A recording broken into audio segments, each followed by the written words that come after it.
Commission meeting on June 3rd, 2014, 7 p.m. in the Houghton Building. And we are starting with the Bolton Fire Department. I have a legal notice for you. What? I have a legal notice for you? Yeah, I have it. Oh, you do? Okay. So I read the whole thing through, right? So, You don't, yeah, that whole part, yep. okay.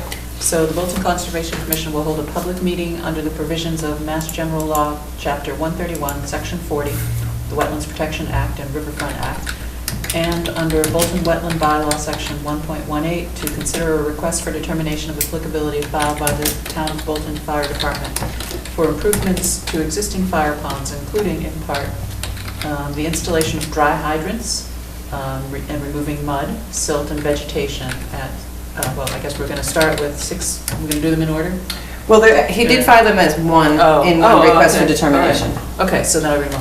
At 656 Main Street, 21 Century Mill Road, and 64 Hudson Mill Road, map 2, parcel 23, map 3D, parcel 32, and map 4D, parcel 10. And here we are. Can we do a roll call? Oh, we didn't do the roll call. Yeah, we can do that. Just do it now? Sure. Brian Barabee, Jim Stone. Maria Berman? Laurie Stevenson. Carol Gumbard. Janet Pisatoro. Okay. So, Representing the fire department is Jack Holbrook. And I know Laurie, I can't remember, I believe this lady, I think you've seen me before. I have, yes I have. You, I don't believe, I'm new. you knew, Yep. and I've seen you might not have seen me. I've been here a couple of Okay. years, but. we'll start with 656 Main Street, and that's the street side right opposite the town hall, and we have a picture of it in the wintertime. That's approximately where the dry hydrant would be. We didn't do this one already? What's that? We haven't done this one already? Oh, you've got a good memory, but it's been 3 years, and we never did We it, never did it. so it expired. So yes, Okay. we filed this one in, I think, 2010 or 2011. We never did it, didn't have the funds for it, so we're back again. It is in the National Heritage Area, which we will be filing Friday with them for determination. They're very nice on helping us with fire ponds, and so we did some last year, and It's an estimated, not priority, is that right? I think it's in priority. Oh, it's a priority? oh yeah, Does it oh make- yeah, definitely. No doubt about it. And we got, yeah, as you can see right there, that isn't official, but that's kind of the swamp. And this one here, clearly let me get orientated here. Yeah, the pond is definitely well within. So we would be actually, we kind of had, the application's kind of boilerplate. Probably won't be taking out an awful lot of, we'll wait till the driest time of the year. Probably won't be taking out an awful lot of material, maybe 2 or 3 trailer dump fulls. We take them down to Still River at 110 and 117. Chris Slade is reclaiming the pit there, and so he mixes it up. Takes forever to dry the stuff out, but then because he has to plant the banks and everything else like that. And then, as I say, in roughly where the guardrail runs out, I'm looking at it upside down, we're gonna have a dry hydrant, run the pipe up there. So we won't be excavating a heck of a lot. And then the next one, Well, before you go, so what about the amount of vegetation? Is there much vegetation that has to be cleared around that one? well, let's see. And we got a picture here someplace. Not a heck of a lot. So just to get access to the hydrant? Well, to get access, well, you know, the excavator's gotta get down to the, let's see, I don't know if I can do this or not. This is kind of an aerial view of the This one pond. has a, isn't it kind of like a roadway or something that pretty much Okay, yeah, circles the whole? That's gonna go, we will stop using that eventually. Okay, but there was one prior to. So anyhow, basically, just in this, okay, that's the pond there, and probably just about in this area here, we'll clear out, so the excavator can get down to dig out the muck and everything. So the sort of the front, is that right?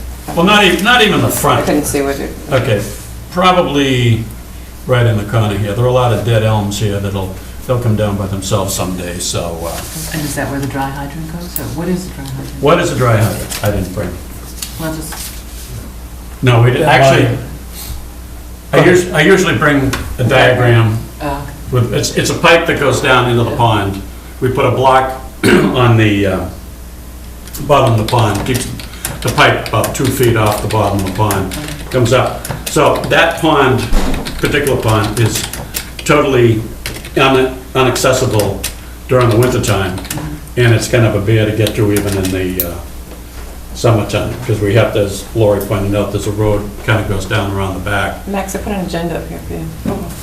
And so, and it's, providing water to a portion of the center of town. And, town hall, churches, and the historic buildings along the center of town. so, I mean, this might be a stupid question, but I just don't know about these things. Why is there not already a dry hydrant in? Why is this something this is an existing fire pond and?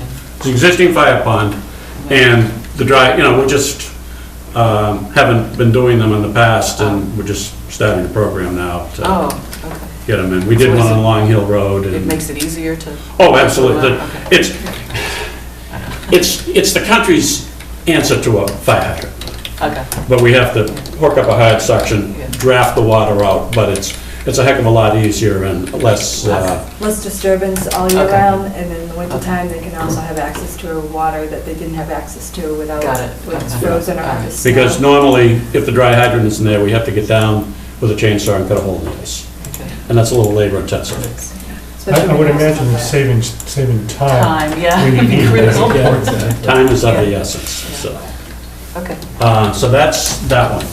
And Moving on, Just so you know, the fire department has been taking on this project through many years now, solely doing so many in Oh, I town. see. Yeah. To A few every keep- year. Yeah, as budget happens, that they'll do so many, and solely throughout the town. yeah, we get about 20,000 a year. Okay. It appears that hopefully this year, we're gonna fund to ourselves and private individuals are gonna do too. Okay. So, which I'll be back in July for one of those. Okay. Moving on to. Okay, so we're making a determination on all three together, Yeah. correct? Because it was five. Moving on to 21 Century Mill Road. That's a picture of the pond there. Very little disturbance there. Actually, in the area of the fence, we're gonna take down the fence and install a dry hydrant. There'll be no dredging and very little vegetation disturbance, a few bushes, maybe a small sapling or something or other like that, but other than that. The pond itself is, the water, that's on Danforth Brook, so Danforth Brook, that's off to the side as, when Danforth comes through the culvert, and it kind of keeps it clear, so we're just putting in a dry hydrant there. What is the fence? This is, when you first joined the Century Mill? From- Yeah, I know where it is, I just Okay. didn't remember there was a fence. From Hudson Road. So you're removing it totally, not Maybe replacing you're it? The fence? Yeah. Oh, no, It's we've not we've already out just searched that location. to find fence posts, used fence posts with lichen on them, so the fence posts will be back. So you're replacing it after you remove it? Yes. You're removing just for the construction That's phase? right. Okay. But unfortunately, when we go to remove it, it's gonna fall apart, so we've gotta find, we've already been online looking for used fence that has the, am I saying it right, the Yeah, lichen? yeah. The patina? Patina, Yeah. patina, like that. And so that one's not in priority habitat? Yes, that one's also in priority habitat. Oh, yes, yeah, we'll be filing on that one. Okay. And the last one is, any of you familiar with where the house burned on Route 85 a couple of years ago, 3 years ago? Well, okay. Yes. The red house, that on your left. Okay. So as you head down Hudson Road, on your left-hand side, 64 Hudson Road, here's a snowy picture of it. That's owned by Lewandowski's. And unfortunately, I've got a wintertime one of that. There's an overhead. That's the whole pond. We won't be digging out the whole thing. Can I just give him some, when you went out to look at the culvert that was in front of the old hobby shop area, across the street is where this pond is. Oh, that makes sense. What's- in their yard? Yes, in front, yep, in front of the, What's the scoop on that culvert? We went down did a little site visit with the people who might be doing the work, and he went up and he says there's like 2 or 3 pipes all going into it? I think the pipe under the road was determined to not function. And then the other pipes were so high that the water was never gonna get back up into Yeah. it, right? Yeah. Jack Sargent took some elevations and shots. We've got a plan in the office if you wanted to see it. Okay, so at this time, the water isn't running across the... No. Okay. No, So- unless we have a major flood, that depression across the street fills up, that would never hit there. You know, I mean, that's always been a wet area since I was Yeah. a little kid, so... Yeah, Jack told us there used to be a farm pond there as well.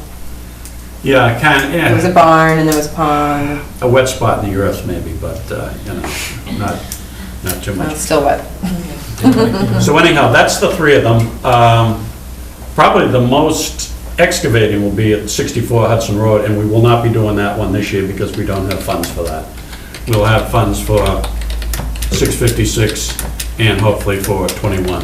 And that one doesn't have much vegetation to clear. Yeah, very little, and we're working with a homeowner. Actually, if she could go out with a shovel, she'd start digging right now, so she really wants it to get done. And that one must not be in priority. That particular location, we've actually, in my lifetime, we've been to 3 building fires on that site, so, but that's, I will also point out, I was surprised when Carol told me, this is West's Pond here, and this was dug out by Mr. Baxter, who built the house a long time ago. And it's kind of filled in. And I think she talked to you at one time about wanting to... Yeah, it's Controlling- very shallow Yeah. and they get a lot of duckweed in it and, they were interested in doing some dredging. So my question really is, this isn't a dredging project for the whole pond. So the purpose is, again, the removal of this mud and silt is to do the dry hydrant, Right. not to excavate the pond out deeper, or is that Well, in fact happening? there's going to be a portion of it, but as I told her, we can maybe do something for around $15,000 to $20,000. If she were going to excavate the whole pond, which if she'd like to do it, I'll help her file, but we're looking at probably $35,000. That isn't going to happen, so. Now, whereabouts would the dry hydrant be on that one? Up towards the road? Yeah, Right inside the driveway? well, it's probably going to come up, that's looking at it from Route 85. And so it's going to kind of come up, let me see a pen here, I'll do the, probably, the pen doesn't work on, No? but anyhow, you can see that it'll come up to about the guardrail, Okay. so. And that one, as I say, I was surprised, So the access will be off of... I was surprised at that one because of West Pond, but that doesn't fall into the habitat area, so anyhow, so that's the... So, when you've worked with Heritage before on them, have they conditioned it in any way, or they wanted to have a review? Because I know on the one, at least behind Murphy's Insurance, we had a condition about not doing it during any breeding habitat Right, season. and that's why I'm having you to come down and look at 626. Because next month I'm coming in, Frank Patterson, who's remodeling the, there's an existing pond there that was, been there since I was a kid. And right now, silt and sand and salt and everything from the parking lot blows into it, and he wants to, I'm getting ahead of myself, but anyhow, he wants to change it so the stuff doesn't all run into the pond anymore, so. But so, as far as Heritage, you don't know what their comments or concerns are gonna be in terms of any impact on the habitat? Talking with them, okay, 2 of the ponds I did last year came in under Heritage. They looked it all over, and they said, because it's such a minimal impact, less than a half an acre, that they really weren't concerned. They didn't put it, I told them I was gonna put silt fence out, which we did. We did all the good things, and they were happy with what I was I doing. guess I'm just wondering whether or not there's any conditions in the commission's decision, whatever decision they make, whether there were any conditions that they would want to include, but not really having heard from Heritage, I don't know whether you want to. Yeah, as I say, Just say, and to include whatever conditions Heritage, comply, to you comply know, with they Heritage. basically just said, have a nice day, Yeah, so. but they didn't say you were exempt. They did tell you you had to file something with them. Oh, yeah, well, I did. Yeah, I know, but there are certain exemptions too, so I just was. Oh, yeah, there is a difference. If there was an existing dry hydrant, then they look at it totally different. But if you want to put in a dry hydrant, then Then they want to do the they review. look it all over. Okay. So I send them everything that I've got for you, plus $300, and descriptions of what we're going to do in each one, and a sketch of the ponds and everything else like that. And so, So in the past, on the fire ponds, you've made a negative determination, even though it is in a resource area, you made a determination it wasn't going to have an impact, in part because it was I think the commission has Public safety. typically said the public safety factor weighed in pretty heavily on Right. getting the work done, and it was, as Jack sort of described, pretty minimal. But where this was in priority habitat, or some of them are, can we do that still, or do we have to wait? How does that factor in? Well, it doesn't, it Last only time. factors in the sense that under our bylaw, we Yeah. protect rare species habitat. So if you wanted to wait to get their input, then you could ask them to continue it so you could get their input before you made a decision. Or you could still make your determination, and you could determine, that if Heritage has any condition. I mean, it's gonna have to meet any So we conditions can Heritage say- has. Right, okay. So we can, but in terms of our bylaw, we can still make a negative determination without having their input yet. Yes. last time around, I came to you folks first. You said fine. I Yeah. went to them. Okay. They said fine, and we Okay, did the all work. right, yeah. So, So does anybody have any concerns that would make you not want to do a negative determination? Okay. Do you have any additional comments? No. The determination form, you just have to modify it because it doesn't really work for exactly to the extent that we're doing it. So, -2 is the work described in the request is within an area subject to protection. And then we've usually just crossed off, but will not fill, remove, dredge, or alter, because they are dredging, doing that work. And therefore said, work does not require the filing of notice of intent, so we've just crossed that part out. And then, Or we're supposed to put in something to the effect of as long as Heritage doesn't? well, we can add that too, Okay. yeah. And then,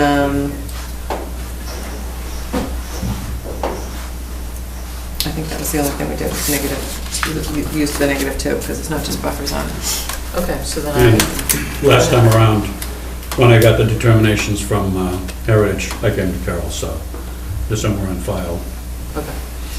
So do I then make a motion to make a negative Mhm. Okay. Correct me if I don't say it properly.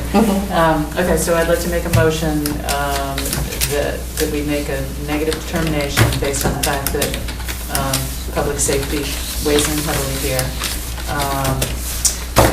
I guess pending the comments from Heritage, since some of this is in priority habitat. Second. All in favor? Okay, so then you have to sign it.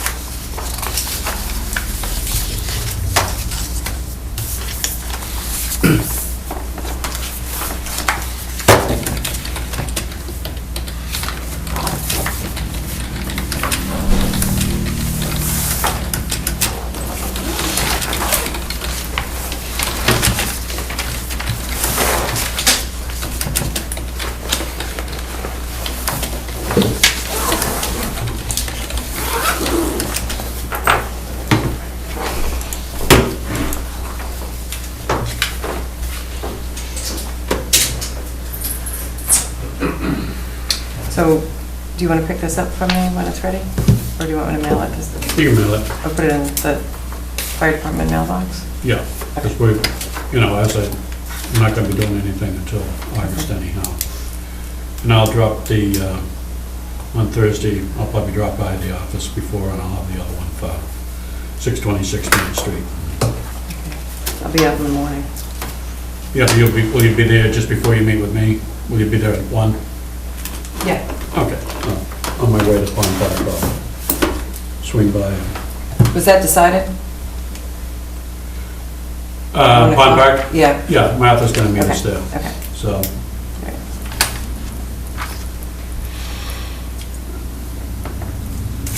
Other than that, Okay. thank you very much. Thank you. All right, thank you.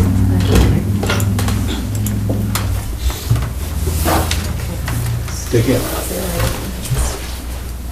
Okay, so next we have the Bolton Conservation Trust. Wait, should I read it after they get up here? Yeah, and let's make sure we get all the names and Okay, everything. so, Mr. Wolf. You know what, I think you know it now. Oh, you're not Mr. Wolf. You look like Mr. Wolf.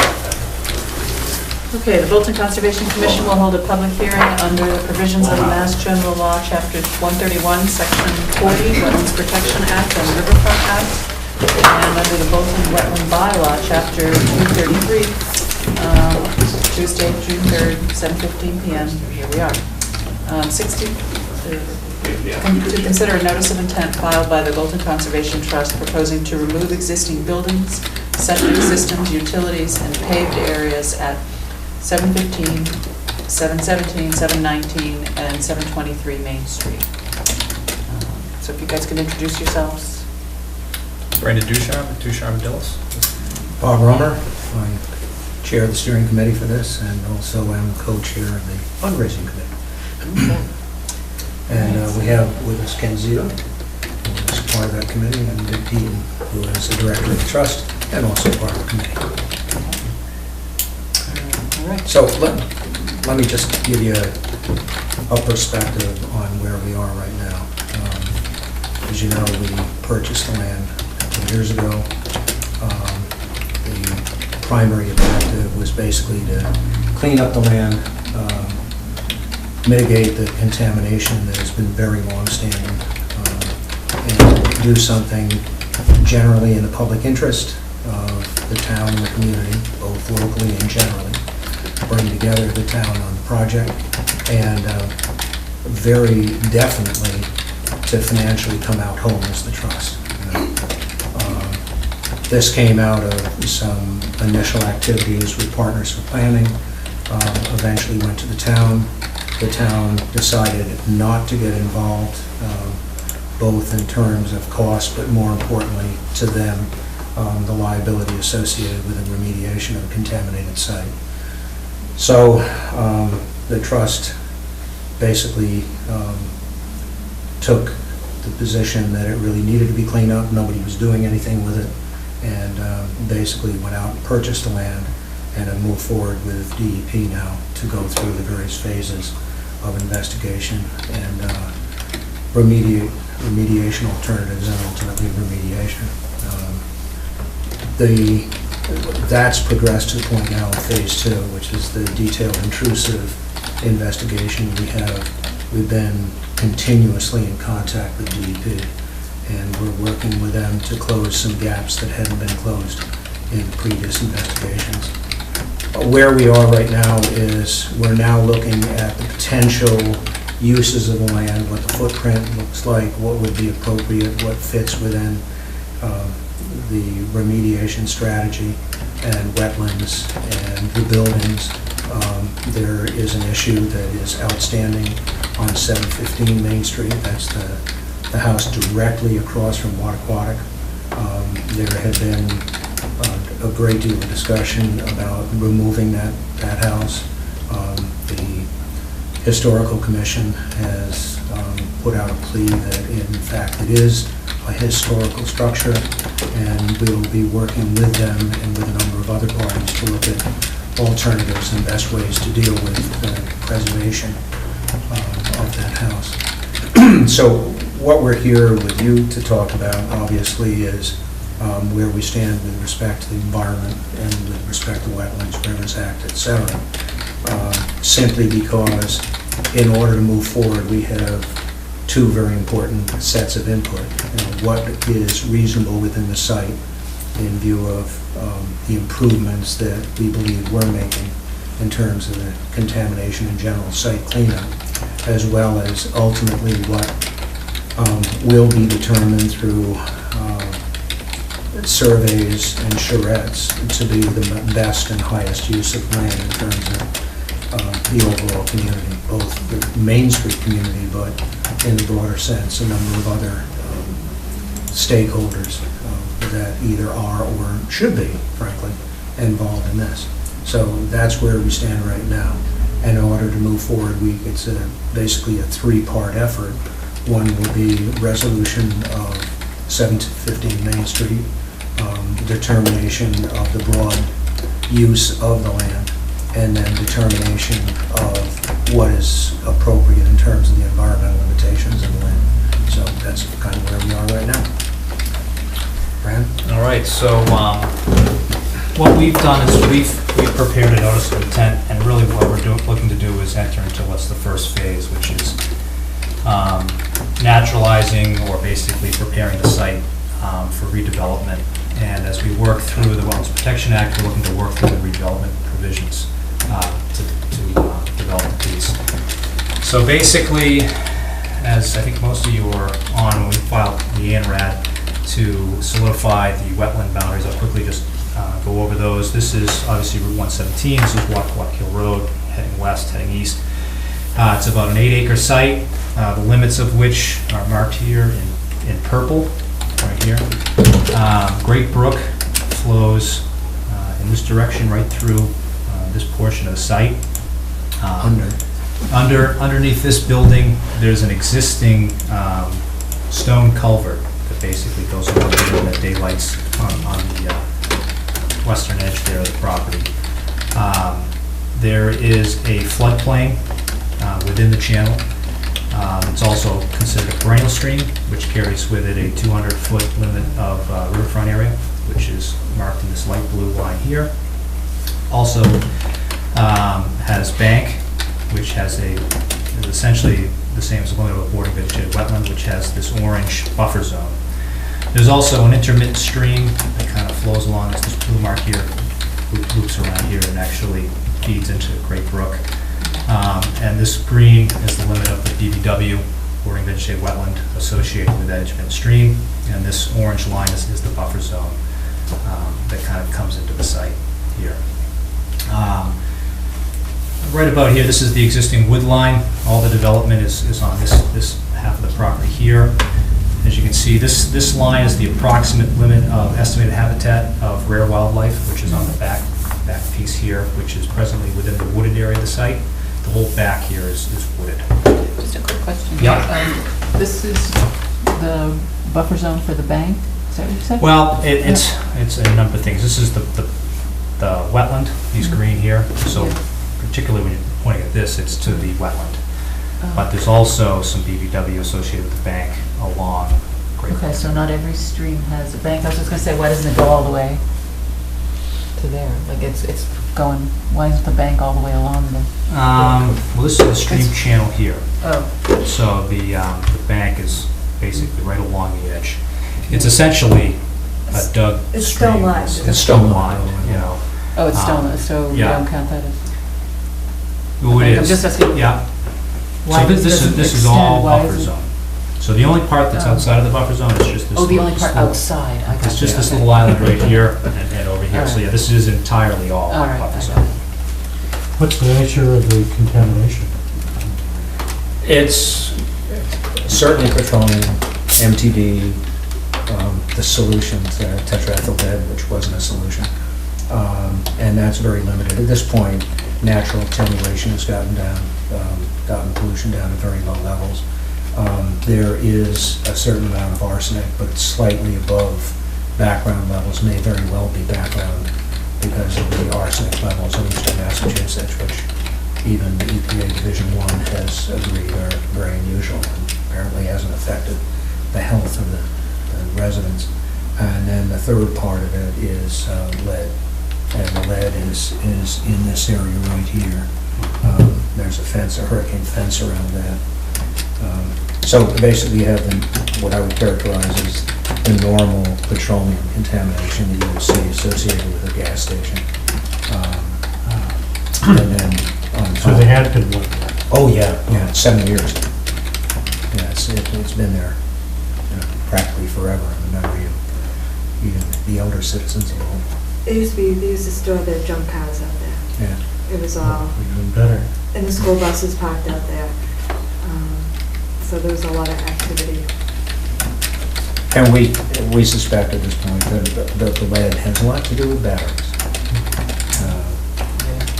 I suspect a bunch of batteries does. But we have done a pretty staggering amount of drilling and monitoring to determine, to characterize it very, very clearly, and monitoring to determine what's happening in terms of groundwater. And at this point, it really has gotten to a pretty stable condition. And at this point, DEP pretty much agrees with that. But clearly, as we move forward, depending on the uses of this, we certainly are going to have to dig out the areas that have serious lead contamination, which, although it's not portable, lead typically does not move. It's something you certainly don't want to leave there. And then appropriate cover on top of it. And then we certainly want to have a pretty good idea of what the ultimate vision, at least the baseline vision, of the common would look like, so that we can do our remediation with appropriate cover and use restrictions. Now, there inevitably are going to be use restrictions on this. We're not going to dig out the entire site and replace it. So we'll put cover on it and the appropriate limitations to use on top of it. So basically to prepare the site for a town common is there's 3 buildings on the site now, each of which has its own septic systems. There's a well on the property as well. And basically what we're going through here and what the rest of this presentation is kind of how they're looking to demolish the buildings and prepare the site for that. Is there one well for all 3 properties? I believe there is. I know these 2 are definitely tied in, and I believe this is all the same. My understanding. And Of course, none of them have legitimate septic systems. we're looking to, at this Or at time, this point, even illegitimate septic systems. leave the well, we're going to basically abandon and go through the process to formally abandon the septic system, so we'd like to leave the well for the potential to irrigate the property, in the future. So kind of the first phase, as we prepare for this is, putting out the erosion control barrier, define the limits of work, which are kind of shown here in yellow. And we're also showing a proposed stockpile. Most of the demolition work will basically be broken down and hauled off-site. But we're showing, in case there is the need to stockpile anything, especially as they get into some of the earthwork, we're showing a stockpile there in the middle. The next phase would be to actually remove or raise all the buildings and structures above ground, which we're kind of highlighting here in yellow, which are the 3 houses. And as Bob mentioned, there's still some discussion on this house here directly across from Waterkill Road.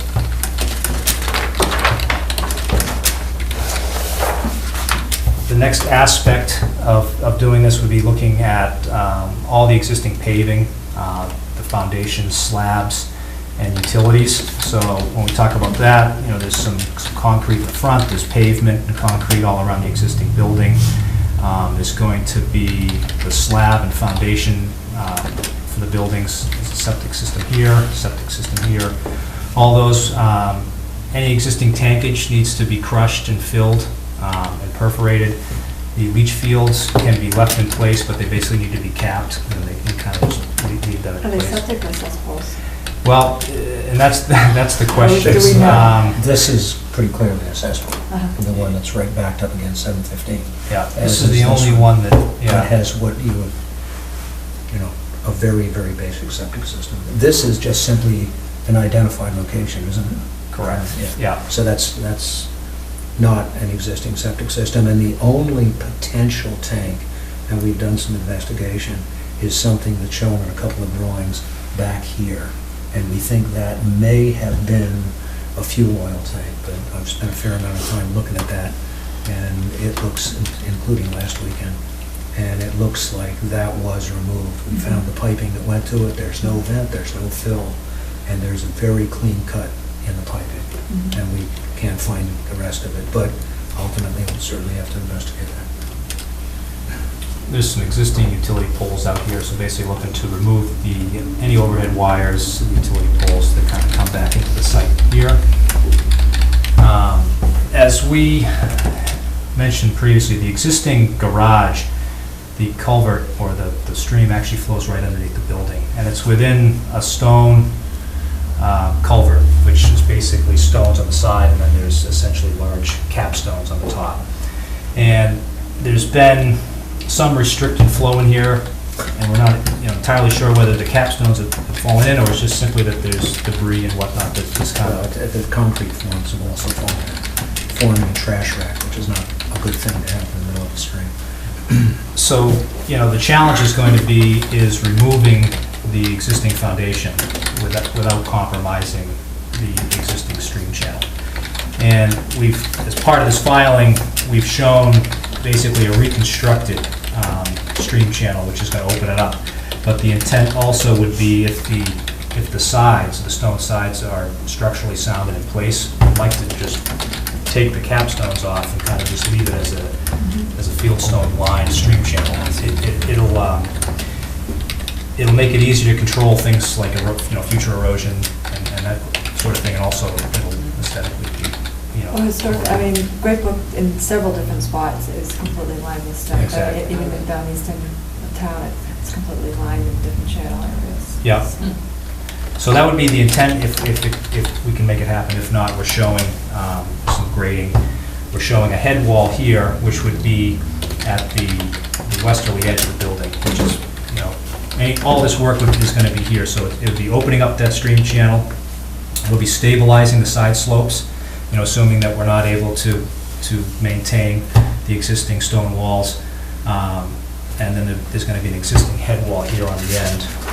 Existing or proposed? Proposed head wall, which has been detailed here. This is a cross-section of the proposed stream. This is versus the existing stream. Looking to maintain all the flood storage, maintain the width and depth of the stream channel. It's really just, if we do anything, it's going to be stabilizing the side slopes. And if we have to excavate out the side walls, we're looking to stabilize that with matting and different things, and riprap along the bottom. So who's going to be evaluating that, and what will be the criteria? Well, it's going to be, once the building is demolished, I would imagine we're going to have Learn a lot. an opportunity to see what the foundation looks like. The walls. The walls, correct. Yeah. But so, is it a structural type of engineer who would make the call? I don't think it's necessarily a structural issue, since it's just gravity and these boulders on the sides. It's Well, it just gonna hasn't be a been matter of- exposed to storms. Oh, yeah, so they have. Oh, certainly Yeah, they they have. certainly have, yeah. It's under the building. Yeah. And then- Right, but so it's going to have a different, it's going to have, Well, it's going to have open channel flow. right, instead and of going so through culverts. it's going to have, more material coming down from the sky directly on it, as well as, heaving and other things that maybe it hasn't been exposed to. Yeah, well, everything below the velocity line is going to be the exact same. I guess the only point is, it's now you're going to be able to look down on it, which, if it does get clogged, at least you'd actually be able to remove it. 'Cause that's So I the- guess I'm that's just the problem thinking now. if there's stones that are not in good condition, that are moving, or that because it hasn't had as much, it hasn't seen the daylight, whether or not it's really going to be that stable, whether, I just don't know whether visually it's going to be apparent enough, or whether, Oh, I it needs think to be it'd very evaluated. apparent. Yeah, it's either going to be... I think one of the big advantages of this is that with the culvert the way it is now, you have basically closed channel flow, and you have a limitation because you have water against the top, up against the bottom of the slab. When you open it up and skylight it, you have open channel flow, which allows a substantially higher amount of flow to pass through. Right, and so I guess still that, with the velocities and that substantial amount of flow, I guess I'm just wondering whether or not just a visual inspection is going to be sufficient or not. I was just wondering who would be evaluating that.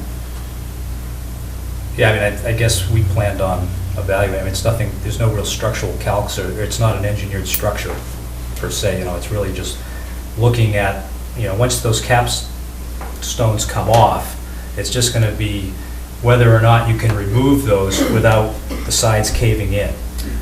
You know, Yeah, and if they to me, that cave- seems a little more structural, if I they guess, is cave why in- I'm wondering whether, I guess, just for how we evaluate this and how we might write a decision, you know, I'm just trying to Yeah. understand who's gonna be evaluating it. So if it's you, if it's Ducharme Dillis, you know, then that's just, I guess, what I'm trying to figure out, is if it's gonna be an eyeball, and then somebody's gonna say, well, I think we're gonna need to grade it, you know, and when, I'm just trying to understand how that's gonna, It's gonna be layout. right after, once the capstones are removed, we're gonna evaluate it. And basically where we're going is, you know, prior to removing it, and we're showing details to basically divert the stream. So, you know, prior to opening up that flow again, you know, we need to evaluate whether or not, when you open up that flow, is it gonna be, you know, a risk there where, you know, if it's already caved in, I guess we're not looking to propose to recreate those walls. You know, the more economical solution would be to just grade it back.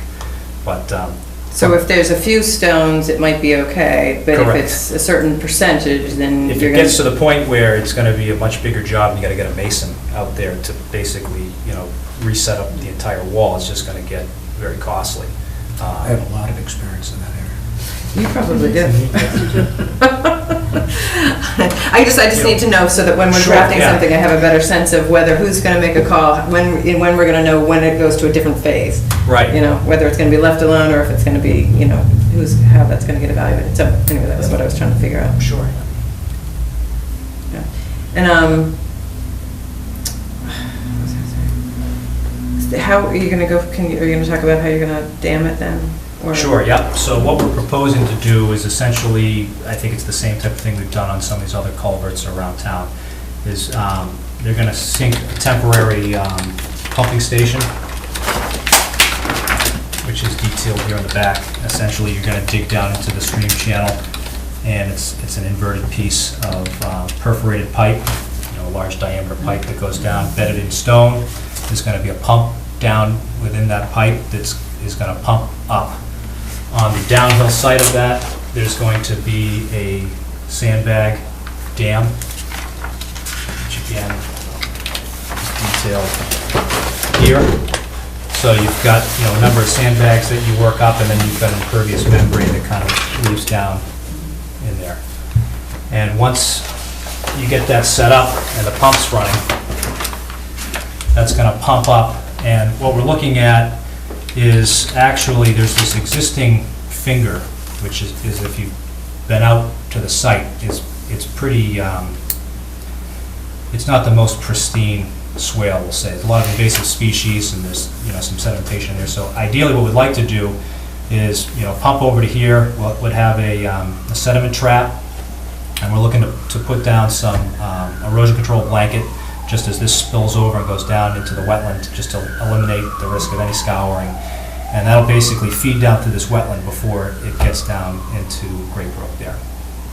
What about fisheries? Fish while you're dammed up and pumping? Yeah, I mean, we're proposing to do it at the dry time of year. I I don't would say amphibians might be a bigger issue. Sorry, anything? Amphibians may be a bigger issue. I don't think you're gonna see any fish in there, particularly if we do it in the dry. I mean, that's, It's down to almost nothing, you know, at this point. I've actually crawled into this end of it without getting my feet wet. So it's pretty dry. I mean, the hopes are, it's not really gonna dry it up significantly, upgrading to this. So you're really just intercepting the flow. So the issue is. I don't have for how long or anything. Right, and ideally, you know, that's a question for the contractor, but, you know, Best case, it's you still. you basically dry want to set it up to do it as quick as you can, because you're running those. I mean, part of the demolition work is you're basically going to be eliminating all the power, you know, unless they set up a temporary service, you know, any type of a system like this, you're relying on gas generators, so, you know, somebody's got to be down there all the time. You know, so it's in their best interest, everybody's best interest to obviously have that down. Is there some estimate? I would say anywhere from 2 days to a week. Is it gonna be noisy? If it's a generator, it's going to be as loud as a generator. If it's temporary power, then you won't hear it at all.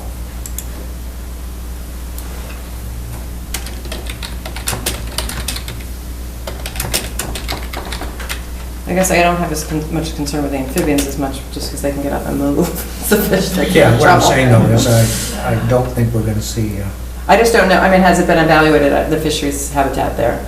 Fisheries has not been I mean, evaluated. they do stock, but They stock in the spring. I mean, ideally, you know, you'd be doing this at a drier time of the year.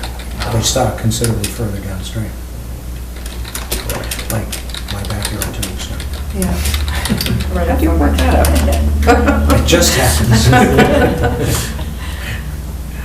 You're out there with a 5 hit. Any questions? Well, and then you're gonna talk about stabilizing? So, we briefly talked about it. So essentially, I think what you mean is the stream channel? Well, I meant the whole site, so you're demolishing everything, removing everything, and then, Right, so then basically, once everything's gone, we're looking to, you know, grade out the site. And again, all this finished grading is just looking to restore it. So it's you excavate out foundations and different things. We don't want it to look like a bomb site, you know, so we're looking to just kind of fill in the holes, level it off.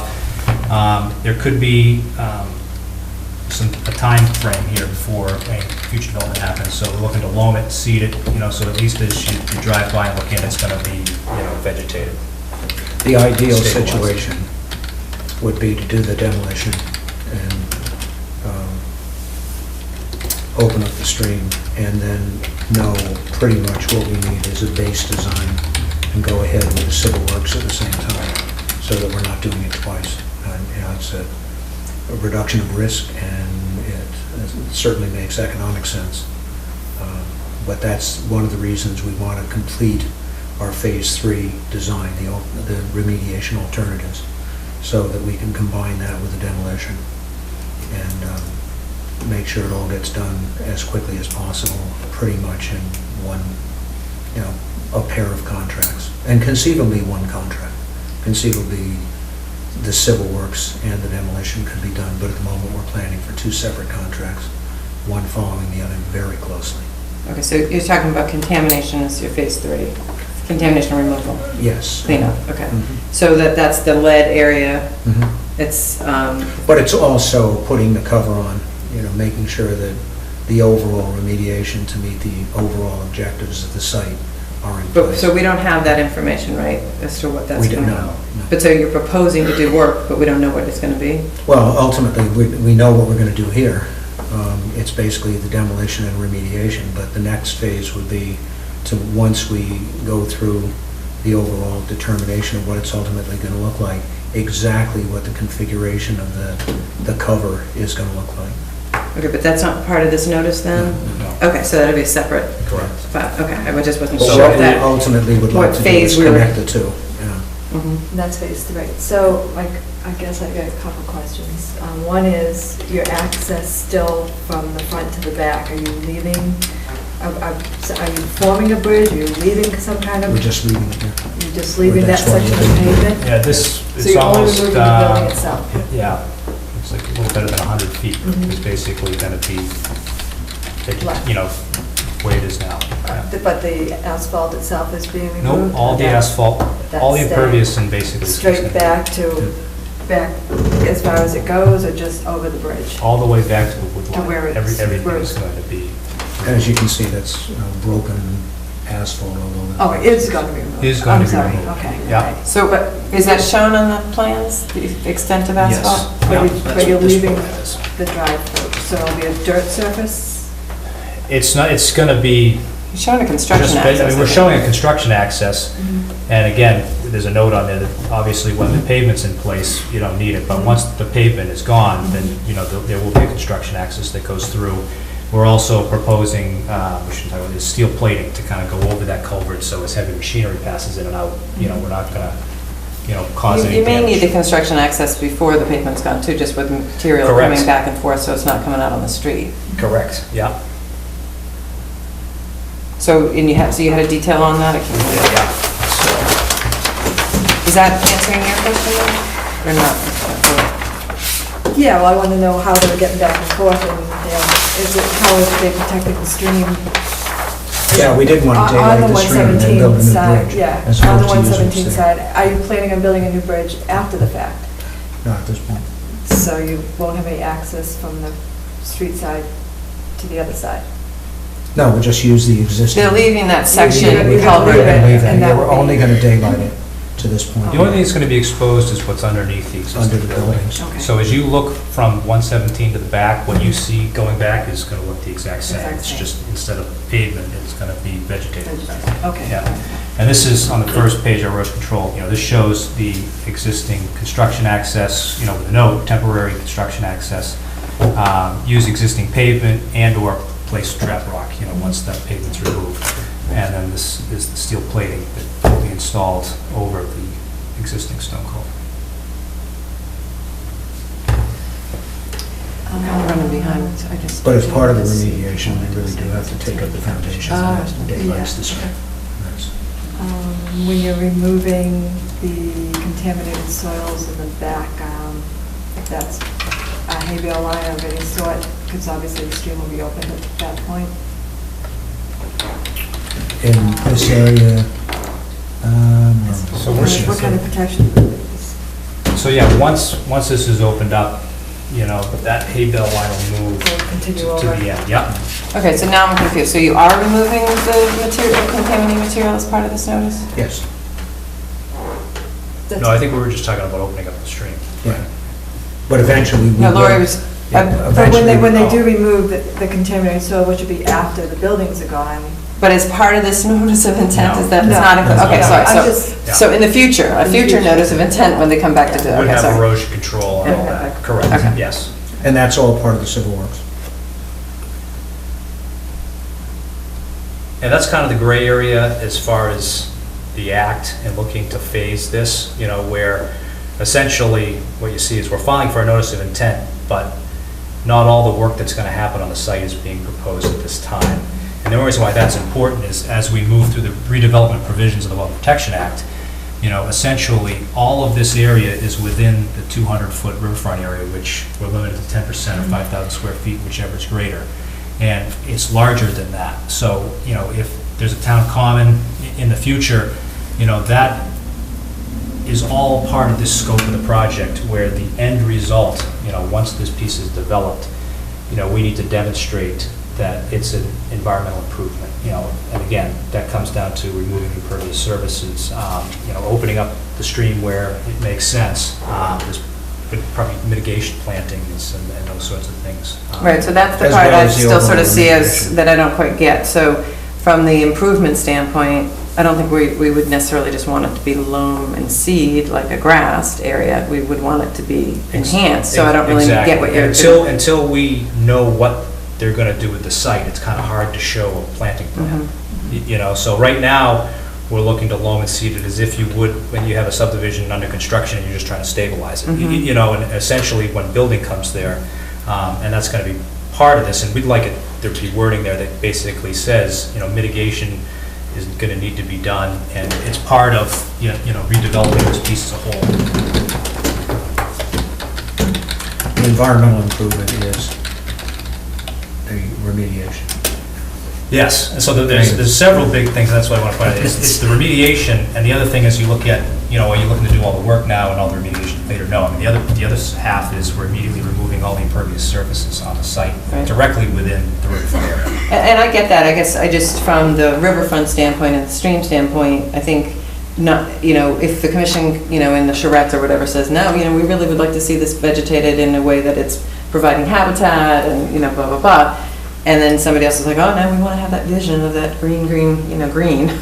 And, that part of, I think, our standpoint might be, well, this is what we're envisioning. And that's why I'm trying to get a little bit further, what And that's we are going to be, envisioning. that's going to be the discussion when you Yeah. come in with a notice of intent. Yeah. Like every other one is, you want to do this, but yeah, we need. Yeah, well, and right, because, yes, I agree, I mean, cleaning up the site is tremendous, and opening the culvert, I think, it'll at least be attractive, and it should be functional for Well, habitat and purposes and increased so flow. forth, too. And for the first flood storage and all that, but, yeah, then if there is development proposed, then, we certainly are gonna wanna see the balance. Because I think we did tell Rob Held when he came to our meeting, and I know Maria was there, and Lori was there, I don't remember, Janet, you might have been, that our first choice was leaving it in a natural condition, especially the back part, the priority habitat area, and, Well, wooded certainly areas. we'll do that. I mean, anything beyond the tree line is going to be left. So, but there were other plans that came in with much more development on it.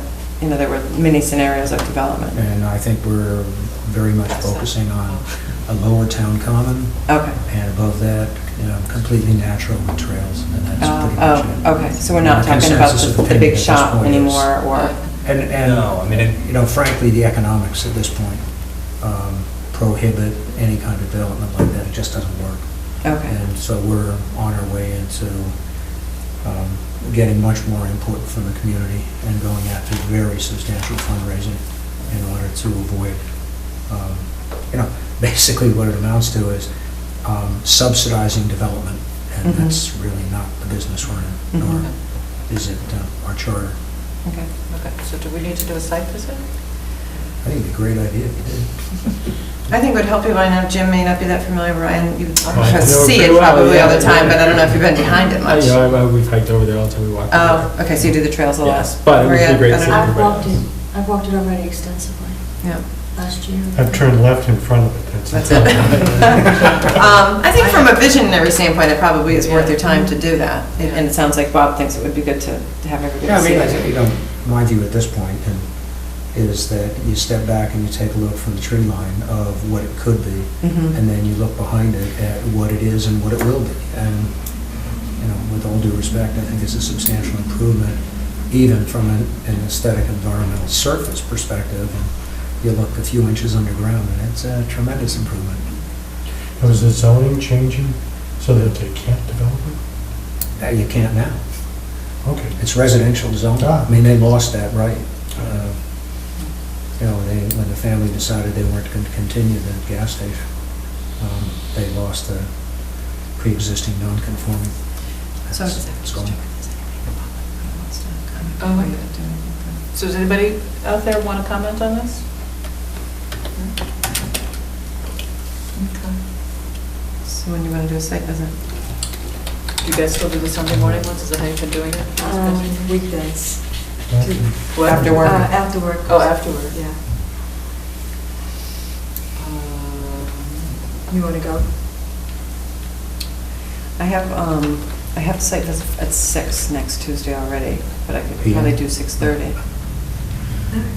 Or 6:30, quarter to 7. Yeah. Works fine, works fine. I think I can do that. This is, Let's go 10. Yeah. Depending on how early I might be able to do it. No, as far as the It's a time, I know flags, that's that like- was already, they already walked the lines as far as. Yep, the ANRAD was already That was already determined. done, okay. Just wanted to brief overview. Well, I work Tuesday nights, which is why sometimes I try to do that. You didn't know, Brian, what time you could maybe? At 7 o'clock band concert at the school. So you'd want to be So done by 6 then. o'clock I could possibly do, because I could shoot right over there. Well, why don't you guys plan for 6, and if I can switch my 6 o'clock, then I'll join you if not. That worked. All right. okay, Maria? so Tuesday the 10th, 6 PM. I'm not actually sure I can do that. I have to look. Jim, but you could? Yes. Okay, and Laura, you think you can? Yep. Lori? I'll try. Okay. Yeah. You think you can make that one? And then we have a couple of meetings continued to the June 17th. So, let's see. But I didn't list them all. Shoot. Let's do a quick search so I can give you the time to continue to if you want to go to the next meeting.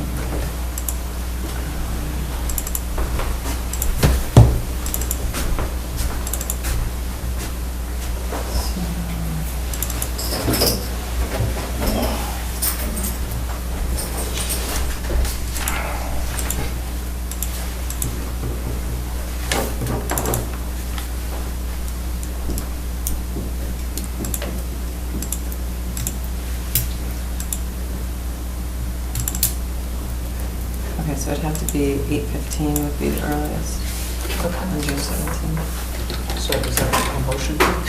Is that how you? Well, we can ask them if they're willing to continue to the 17th Okay, so are you willing to continue this? at 8:15. Considering the alternatives, of course. So So I'll just have to sign a form.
Okay.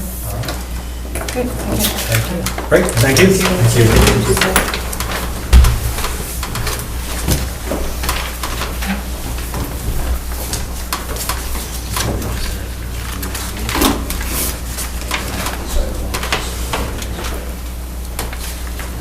Okay, so next we have 401 Berlin Road.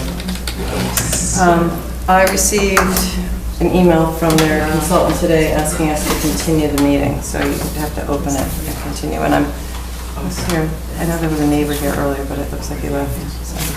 So what do we do?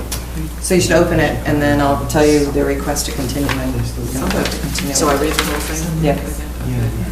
Okay, so the Bolton Conservation Commission will hold a public hearing under the provisions of Mass General Law 131, Section 40, Wetlands Protection Act and Riverfront Act, and under the Bolton Wetland Bylaw, Chapter 233, Tuesday, June 3rd, 2014, at 7:30 PM in the Houghton Building, to consider a notice of intent filed by Robert Pace, proposing to approve and pave an existing dirt path and grading associated with the construction of a new dwelling.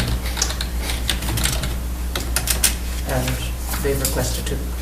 Right, so they are, I just got this afternoon, or late this morning, that they are still working with that Natural Heritage and Endangered Species Program for their approvals, and they've requested that we continue the hearing. I did send them an email asking how long that they thought that would take, because I didn't know whether to continue it for to the next meeting or not, but I didn't hear back from them, so. Okay. So, can you continue this to June 17th? I'm going to do it at 8:30 then? 8:30?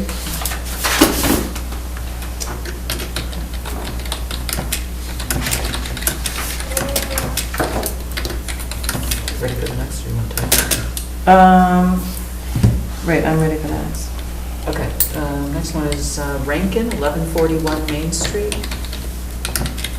Continuing the public hearing on the NOI and to issue the order of conditions. Okay, so, I didn't know whether anybody was going to come for that one or not. Is anyone here for that? No.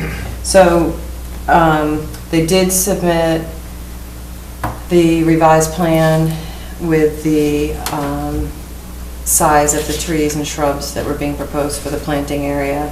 And I did get, which just today, I did get the cost estimate for the restoration area. So if you want to close the hearing, or if you want to continue this and do, while we have the public, do these other public things and come back to it, or we can go over the order conditions now. Either way. Just get it over the way now. Okay, it's fine.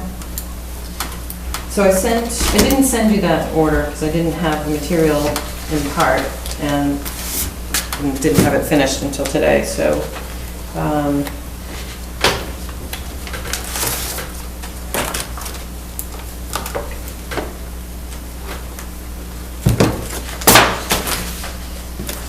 So the project, if you remember, is upgrading of and construction of a septic system, removal of an outbuilding, storage trailer, and miscellaneous debris, and restoration of disturbed areas, and establishing a new vegetated adjacent upland resource area.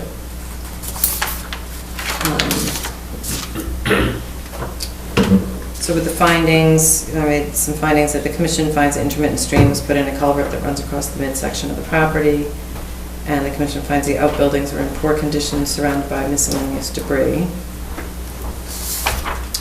Then with the standard findings, as well as the commission finds that the stream corridor can provide valuable habitat, and conditions will be improved with the removal of the outbuildings, cleanup of debris, and restoration of the 25-foot natural area along the stream.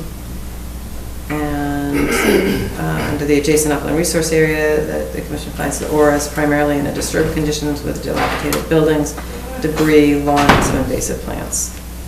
That kind of characterizes the place, right? Debris. And also, the commission finds the applicant minimized the alteration by keeping the driveway in a gravel condition, removing the impervious areas, defining the access to the septic construction area, and proposing a restoration planting plan.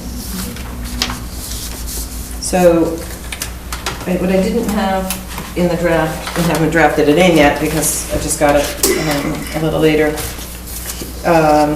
they gave a cost estimate using New England wetland plants for the 4 red maple trees, the 2 American hazelnut, the 3 swamp rose bushes, and 2 high bush blueberry, all at about $12 each, except for the swamp rose bushes were $11.25 each. And with the tax, he came up with $137.86. He hadn't included the seed in that. I did look at one of the cost estimates that we had for the one of the PACES projects, actually, and they put in $50 on the seed. So if we did that, and did the multiplier by 3. So add, so 450. Oh, and then labor.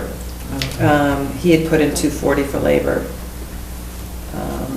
So I think I had $1,184 is what I came up with. Okay, so does that put that in? Martha, did you have a question? Yeah, red maple trees at $12 a piece. Yeah, they're small. They're between I guess 4 so. and 6 feet. They're little, they're very small. And New England Wetland Plant sells them like that. They're a good source. Like a sunset maple, not a Japanese maple. No, they'll be like Must be a red maple, native. Well, the rabbits will nip through those in what, 10 seconds? Well, then they'll have to replace them, but You they'll don't have to take care of any control them. over the size at all? Well, that's We why do. That's why we do it at ×3, so if they don't make it, they have to keep replacing it. Can't believe that that's, I mean, that's kind of a wooded, it's a rural area there, so it's, oh well. Is this a size we commonly use? We use it in a combination. We've used, I mean, we had, we've used it in most of the replication areas. And in some areas, we've used bigger ones, like on Fry Road, that we did 2-inch caliper. On Harvard Road, Costa, remember, the small cape, and they were doing the restoration, they used New England wetland plants. Question? Yeah, one more question. How large and how many trees are being removed? None. That's- It's all restoration, they're removing an outbuilding that's dilapidated, and then they're restoring an area, really at our They're removing request. 2 things there, I know they filed for a demo application. and they There's a weren't storage old trailer enough. too. Thank you.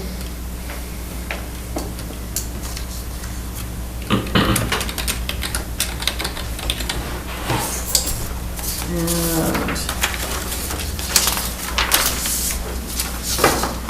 so I had already written in the sizes of the trees before they sent me the information, but it's what he had told us at the last meeting. And basically, I'm saying that the restoration planting should be done within the same growing seasons when the outbuilding's removed. And I also didn't, at the time, have the geotextile fabric and crushed stone, so I'd written that in, but now that's shown on the plan, so I can take that out. And I did add in that the proposed driveway shall remain gravel. And that's what they proposed. I have the standard construction schedules, site management, erosion controls.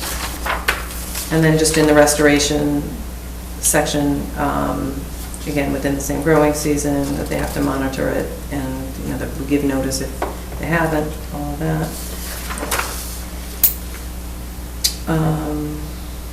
And everything else is pretty much the standard. Oh, the one question I had is, so the Green Hill Engineering, the person who stamped it and the person who's represented them, Mark Farrell, who has been present, he's a registered sanitarian, not a registered professional engineer according to a stamp. So our standard condition has always been that whoever submits the as-built has been either a professional engineer, architect, landscape architect, or land surveyor. But since that's not who submitted the plan and stamped the plan, I didn't know whether you wanted to extend it to allow him, if he's, I'm not sure if he's going to be the person who's overseeing it, but he's the one who designed it, to the registered sanitarian as well? Or do you want it to be the engineer or Andrew? What's the difference between a structural engineer? Well, the sanitarian does septic systems. There's not a lot of other grading on the site. And that's basically the, And then we already have in our order that the restoration has to be submitted by, somebody who's qualified, and I have to say Mark did the delineation, or he seemed to know the plants and that system, so he probably has those qualifications, but, it has to be somebody who we feel qualified when they do it, when they submit it.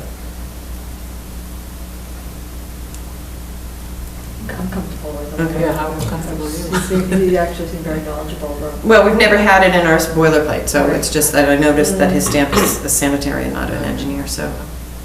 And we just shouldn't Seems hear. Or we could just say registered acceptable to the commission.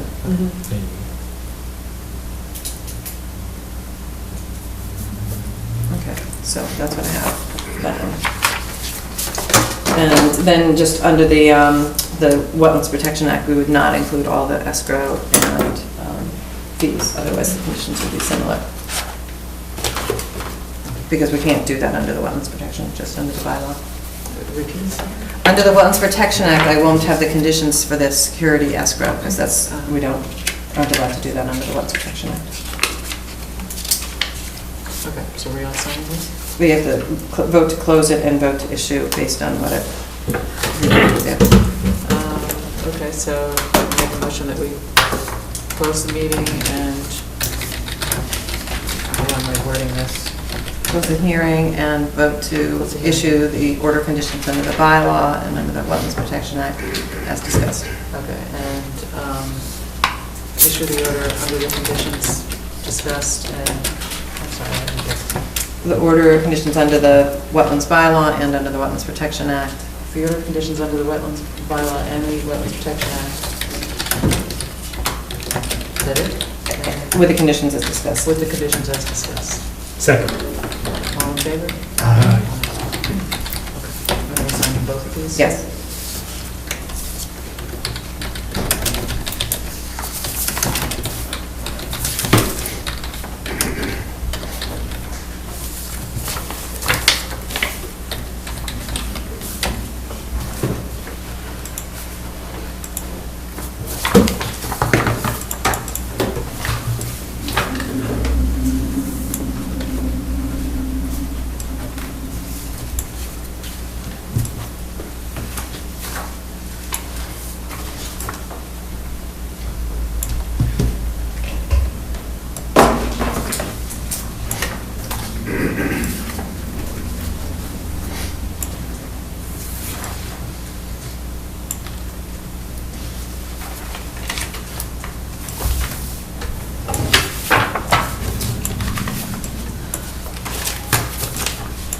Okay, so next is Bundy, 100 Andy Moore Road.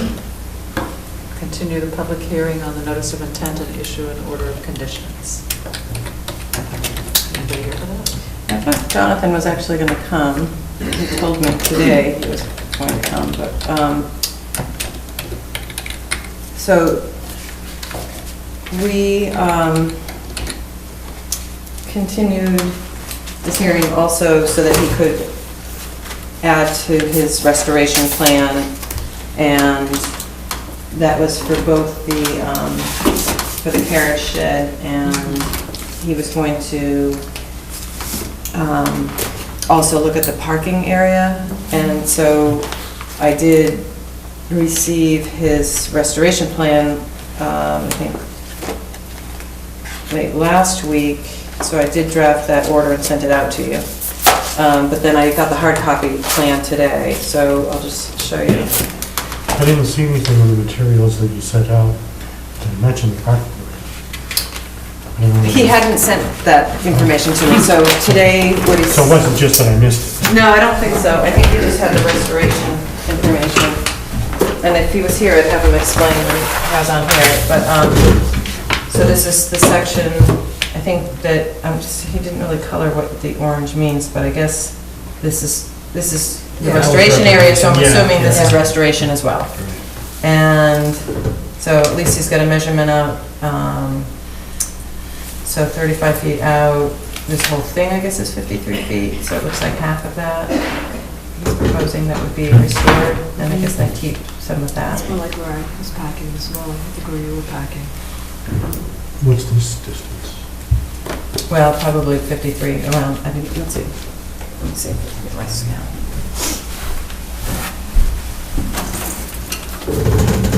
20 feet is enough for 2 cars, I think. There was some wood to wood there, I think, too, over that section.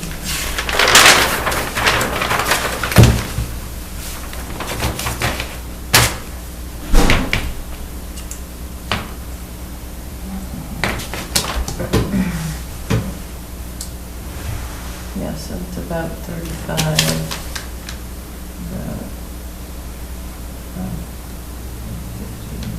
Three is the same. This is a little bit more probably from there, almost 60 if you came all the way out to the driveway there, but about 55, 54. So about 26 feet, it looks like they'd be restoring there. Okay. So cutting it down to just an area for 2 cars is substantial. And they were doing, the removal of the garlic mustard in here and then planting in here. And the only thing they're doing is building that little shed? Yep. So they're really Did they bring the shed closer? They brought it a teeny bit into the driveway. This was the Okay. point. I think That's you what probably I'm saying. matched that exactly if you brought it in a little bit. Oh, yeah. It was a close, Here it is. Huh. And this was really supposed to Oh, be... Jonathan, we're talking about your plan. Not developed. Should I post a bench? Oh, I see, I see. do you want it? Sorry, I'm late. So we were just measuring out, it looked like, Jim was saying, with like maybe a couple of cars you're trying to keep space for still. Exactly. That was our idea. That's the orange idea. I just got back from Knoxville, Tennessee. Everything's orange in Knoxville, Tennessee. That's their school colors. It's the orangest place. You can't imagine what people put their school colors on. One of 5 states I have not visited. Now, Tennessee's lovelier than one would think. It's beautiful, but boy, they like orange in Knoxville. Anyway, I'm sorry. I think I saw that. Yeah, the area is, it's kind of woodsy, so there's not straight lines. So, but I had to kind of capture the effect. It's very, very close to 35 by 53. There was an easy way to start measuring this side, because I don't know if you remember, there was a pile of wood there. So that's kind of where we started. So, yeah, I ran it by the Bundys, and they said, you guys had used an inspiration of 1.5 times. That's kind of a guideline that the board uses sometimes. So we're pretty well past that, and then some. And they would like to have the ability to have extra car storage, a little bit of snow storage. So that's very close to half. I drew it, I measured it off as half. There could be a row of trees, a foot or two either side of that, so it's not a good demarcation point. And clearly, I'm not going to cut down the trees to adhere to that demarcation, but that's the spirit of what we think makes sense. I found, I don't know if you guys glanced at the write-up, I found what I think should be a really cool reclamation mix marketed by a company in Amherst. It's called Logging Road Mix. I don't know if you guys have heard of it before, but it's made to We've had it reseed- used on a couple of places. It's I made to remember one on reseed Harvard roads. Road. It was very wooded, so it was a good Yeah, solution. And I think, I guess it grabs in really sparse compacted soil. That's what the blurb says, so I said, oh, yeah. What's gravel? What's that? Is it grasses or is it? So It's both, it's everything. Fescue, There's blue grasses. stem, switchgrass, wild rye, big blue stem, Indian grass, deer tongue, partridge pea, soft rush, path rush, rough bent grass, and tickle grass, which is also tickle So grass. they figure, their claim to fame is you can see the whole road with it, and there's stuff in there that'll take in the shade, Mhm. in the sun, a little bit in the wet. So it's everything in there, whatever their area I is. think so, it's whatever's left from their other seed mixes, I think they put on. Well, it's through New England Wetland Plants, Yeah. and it is it is the logging road seed mix. I have seen, we have used it on at least one other site, I remember, if not a couple. And I'm gonna pass it on. also, the name of the game that, I'm not a botanist, but what we find is if you stay off it and leave it alone, the contiguous plantings will do their part, and the birds. So, we all know what happens if you don't mow something. Come on. Well, especially if they keep that garlic mustard pulled, so Well, that they- doesn't jump, that's the. Dave's a pretty serious guy, and they really took that to heart. I think they Yeah. have about 7 hours of pulling garlic. They go out after supper, and try and So the beat bugs get 'em. mosquitoes. And once they started looking for it, they found it in several places around the verge, so they've been working it.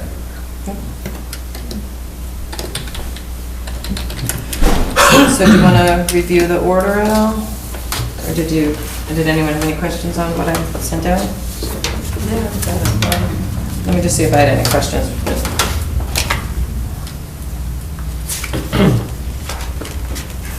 Well, we were looking at that, did you say what you were going to do to restore that? Well, that's where we're gonna use that logging road mix, and then, but we're gonna have to do some physical barriers. I'm gonna find some stones that'll be visible, some boulders, because, like we found in our visit, just people naturally pull off there, so if I don't put something there. Yeah, those are nice. For the first year, I might even move the wood pile, and then that'll last for at least one season. There you go. But we'll put some kind of physical barrier against the driveway to keep people off.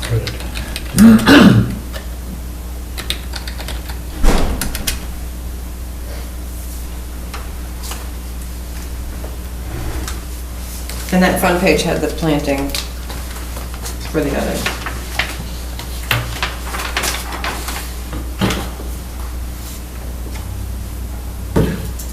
There's not much room here. I figured 4 species is all that makes sense. I mean, I'm not gonna make it Right. a arboretum.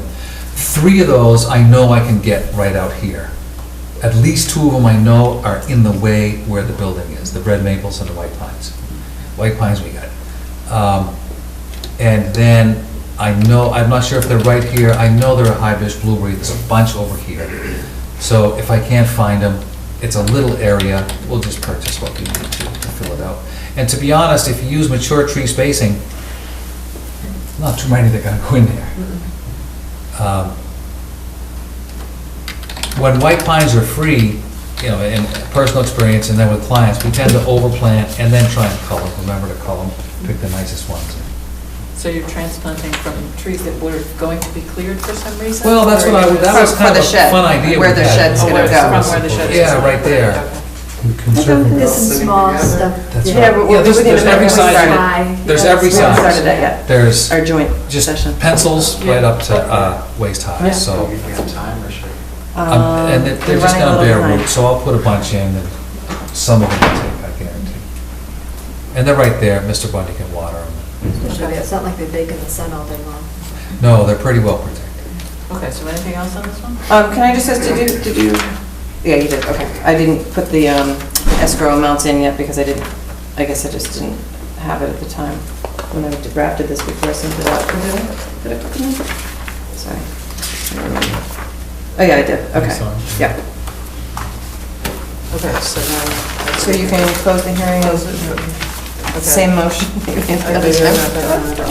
so I'd like to make a motion to close the hearing on Bundy 100 Canning Moore Road and issue the order of conditions Under the bylaw and under the one side. under the bylaw and under the Wetland Protection Act.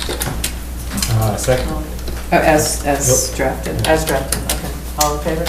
Aye. Okay. You got it. So was that a second? Brian, you want- Yeah, that one. Okay, so you just need to sign it.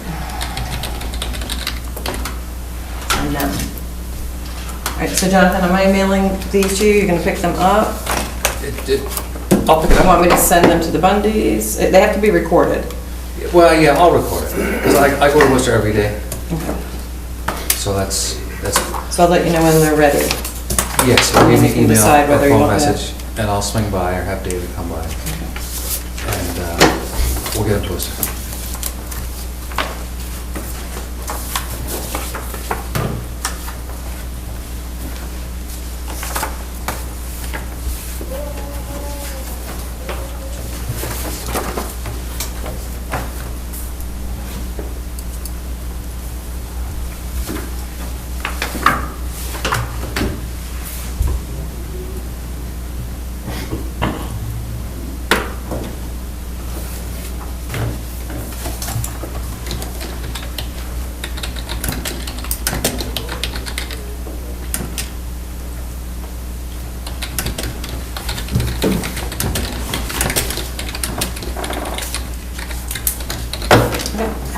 Good, thank you very much.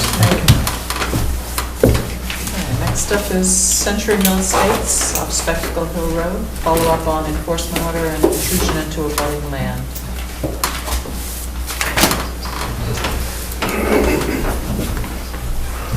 Good evening, everyone.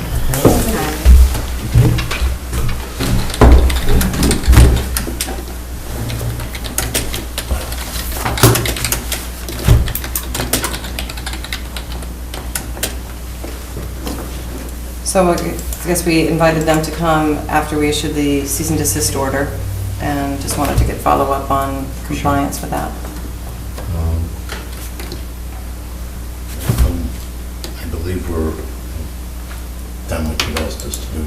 Brought the pictures of the hay bales and some more. So there were a few things, right? There was stopping work, obviously, and that happened. There was putting in the orange snow fence where the 100-foot buffer in Aura was.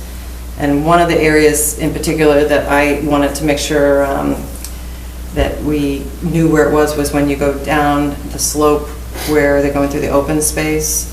There's a turn that they had to take a dogleg that before they climb back up the hill, and it really wasn't clear, where exactly the 100-foot buffer or Aura was. And so they're really just out of it. So that was good to get that established and seen. And I have seen that. And then there was the removing the hay bales within the wetland system itself, so that while there wasn't any activity, that there'd be free movement and so forth.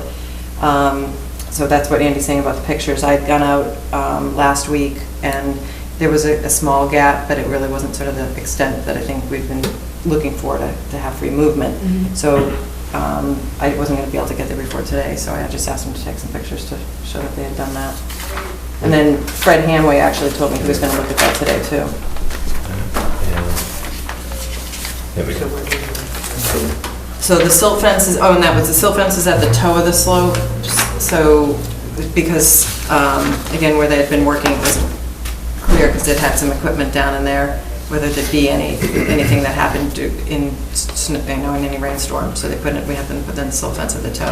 But then along this section is what's been opened up, so the wetland is sort of flowing across this way, and So the hay bales are... along this section, again here, so through this wetland. Okay.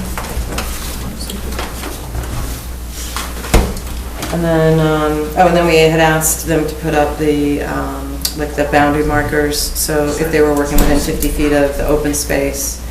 And last week, I brought more to them on the site, so I don't know if that's progressed. They're all anymore. up except for that one section on the right plate. I don't know whether it's 100 feet. But I spoke, GCG was supposed to be there today. Spoke to Mike Carter, he's gonna be there. They'll stake that tomorrow. We'll put that. Okay, so there's one area that they were doing some staging in, is that Mill Pond Road? Old stuff. Old Stone Circle, which is the section that is the new section before you get to the crossing. And I haven't really walked that whole extent, but just on the plans, it backs up to where some open space where the detention basin would be. And I if they were that, if they had gone that far, you know, I just wanted that to get marked and before there was any unexpected intrusion, you know. So I'll check that out when I go then this week.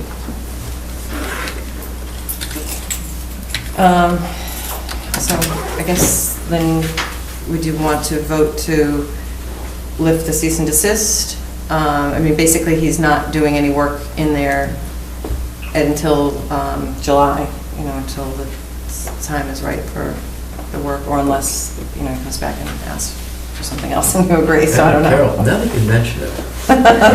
You were going to mention that? As you all know, it's been fairly dry, it hasn't been.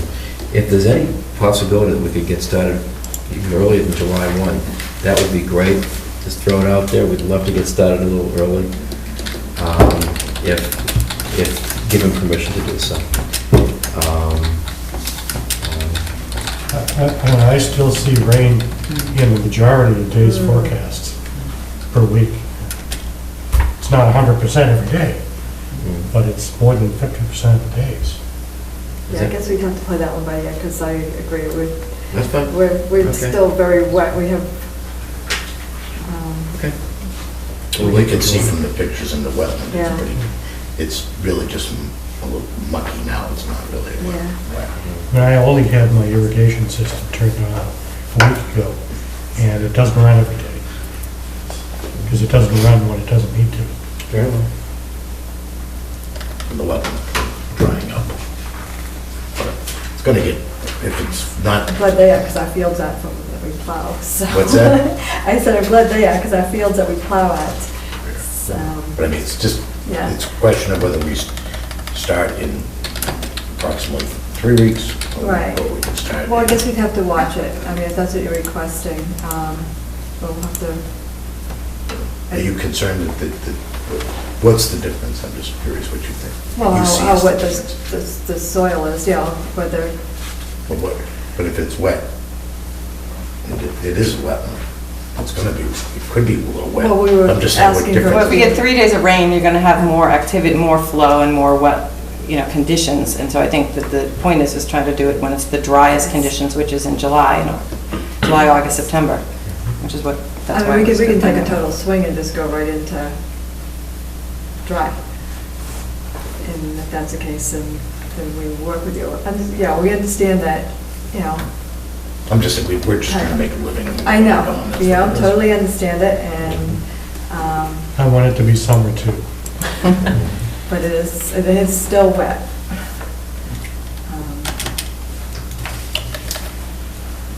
But we will definitely keep that in mind to get it, you know, if it happens earlier than that. We deal with wet all the time. I know. So I also just threw on the agenda, I'm sorry, You were making a motion, I'm sorry. a motion? You were to release the. Oh, okay, well, I was saying, you could, started that it. could, You I did, that could that's what I did be, today. that could be an action. Let's do that, let's do that, all right? Yeah. Yes. So I'd like to make a motion to lift the enforcement order. Second. All in favor? Thank you. Carol, one other comment. As you know, obviously, we're doing, hopefully, the work on Road C beginning July 1. There's also a crossing on Road A coming up, which we're hoping also to do over the summer. And we just wanted to get you going. We just put it on your radar as far as coming out and checking out the locations, and checking the staking and all that stuff so that we can get that going. I know Andy's been in touch with Natural Heritage and getting them on board and getting their final approvals of the plans. And we certainly want to Commence July 1st. yeah, get going with that also, so. I'll have to look at the order, I don't remember the exact details of it. Did you give us a construction schedule for all of that? Yeah, I Yes. believe we have. And when I sent the most recent one, that was for Phase 3 and Phase 4. What phase is that? That's Phase 4, 3. That's Phase 3? Old Sun Circle is phase 4. Yeah, that was just sent a couple of days ago. Yesterday. Yesterday, yeah. Yeah, I think I got it this morning, but I haven't really looked at it. I Okay. just to clarify what I'm looking at, it was good. The description of the work is basically substantially the same because it's the construction of a road, which is the same procedures. and it's a crossing, which is the same. So. So the reason you came in the last time to the commission was because you wanted to do it out of season, so the phase really just needs to be reviewed in-house, right? You're not, unless, were you asking anything different? No, That the nothing at commission all, needs to just be wanted to put it on reviewed? your radar. Okay. Yeah, Yeah. yeah, that's it. So we'll put the hay bales in, and then the limit of tree clearing has already been staked. So when we do one of the Thursday walks, or maybe schedule it separately, we can look at that as soon as I've Whatever had time works to look at Would be the great. construction schedule. And then if I look at it and if I have questions, I'll bring it back to you guys if it doesn't seem like it's everything that I can just review. And then I guess, yeah, we would want to hear from Heritage before anything Yep. started.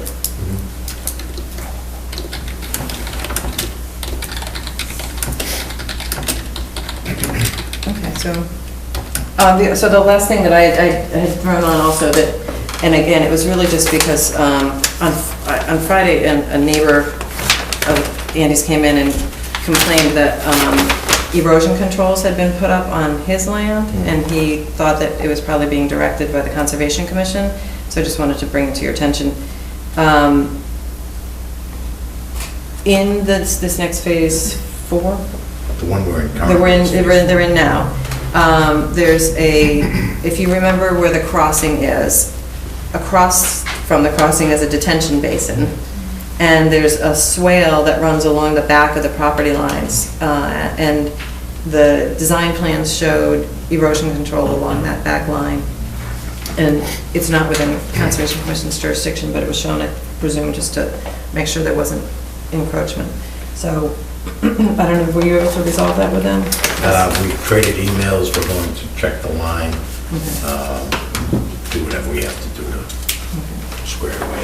It looks like, could be the width of a hay bale, in some places 4 or 5 feet, and it's a little more than that, 8 goes up to 8 feet, but we can figure it out when we move the hay bales. Work it out. Okay.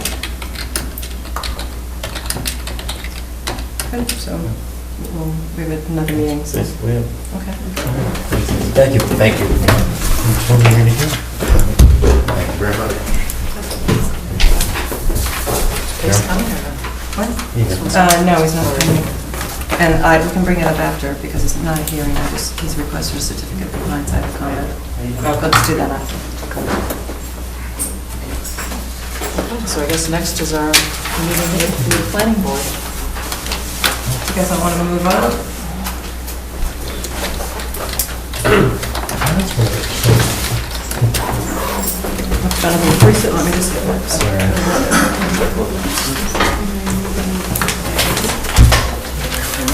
This is almost a town meeting. All right. As long as it doesn't go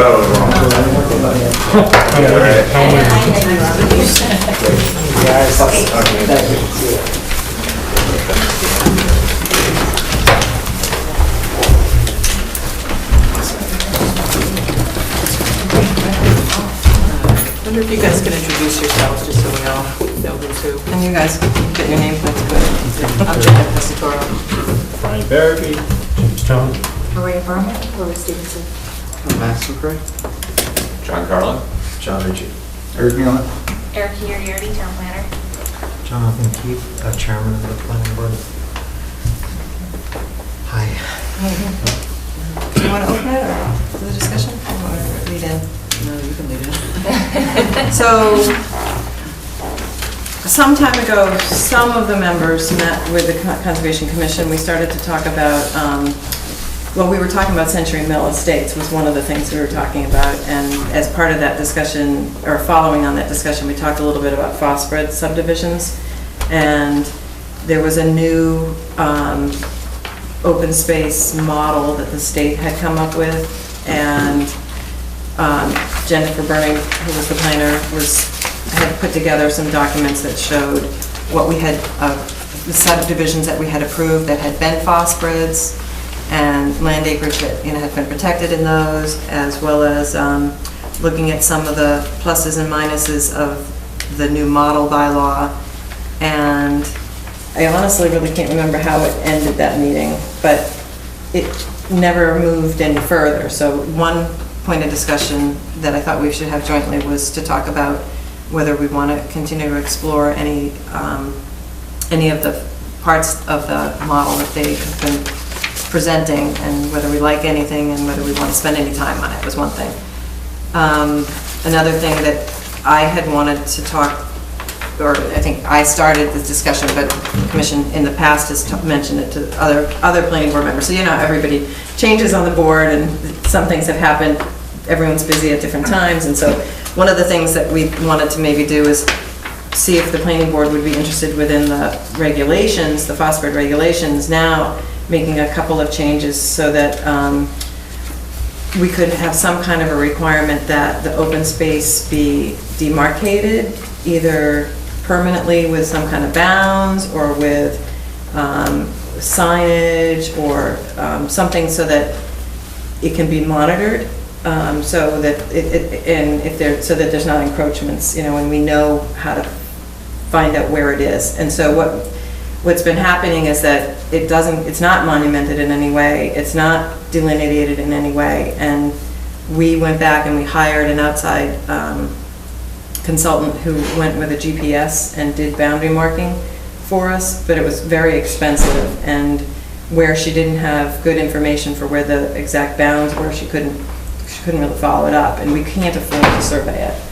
So we went back and we did Danforth subdivision, and we had, I don't know, what would you say, like half a dozen encroachments maybe? One of them fairly significant, where even though we had issued a building permit for a pool, they had gone beyond the pool and landscaped into the open space. Like a fence had gone in. Which actually, I believe we had to pull planning board in to actually make the final move the fence. Yeah, I think we did sort of talk about that one jointly, but anyway, that's an example. Some of it was much smaller, dumping kind of stuff, landscape dumping. There may have been, I can't remember if there was one on, then we also did Oak Trail, and I know at least they had like a trampoline in the open space, and people were using it, sort of recreationally as part of their yard. So it's Century Mill, you've talked about this, so who's marking it there? Well, so Century Mill right now, they've been cooperating with us to put up our triangular boundary markers that say Conservation Commission boundary, or Town of Bolton Conservation Commission boundary. I forget exactly what it says. Do you have a copy of one of those? Has everybody seen them? They're a little 4x4. Do you have one in your thing? Anyway, we've been having them put those up. One property owner I'm supposed to go out on a site visit with next week, they said they never saw any, and I know that they were put up before the house was constructed. And there's a question about some landscaping that they've been doing, so I'm going to walk that area with them. So even though they're putting them up, hopefully they're staying when the new people come in. However, in that case, I think the way Century Mill is going is that the land is actually going to be going to the Conservation Trust. So in the long term, those boundaries are not really appropriate because it says town. So right now, the town holds the conservation restriction, so we've been putting the boundary markers up. But ultimately, who's been paying for that and doing that? The developers have been doing it at our request. So when somebody comes in with a building permit, I will ask them if they've put up boundary, if it's adjacent to open space. I'll ask if they put up boundary markers and go and field check them. Or when, we just had an enforcement order that we had to issue, and we asked for them to put up the boundary markers if they were doing any work within 50 feet of the open space. This is for the new section of road. Then the other thing that we've been paying for, which we'd like to maybe see changed, is some kind of signage. Typically we put up a conservation area sign, and it costs about $500 to have a routed sign made and installed, but maybe it's a little bit more than that. And so we've gone back and we've done that on several properties. But we, again, have a fairly tight, small budget, so we haven't done them all. So Rocky Dundee doesn't have one for its open space. Although maybe Are we you did get that placing one them done. at the entrance of the trails? Is that the idea, is for the signage for the trails?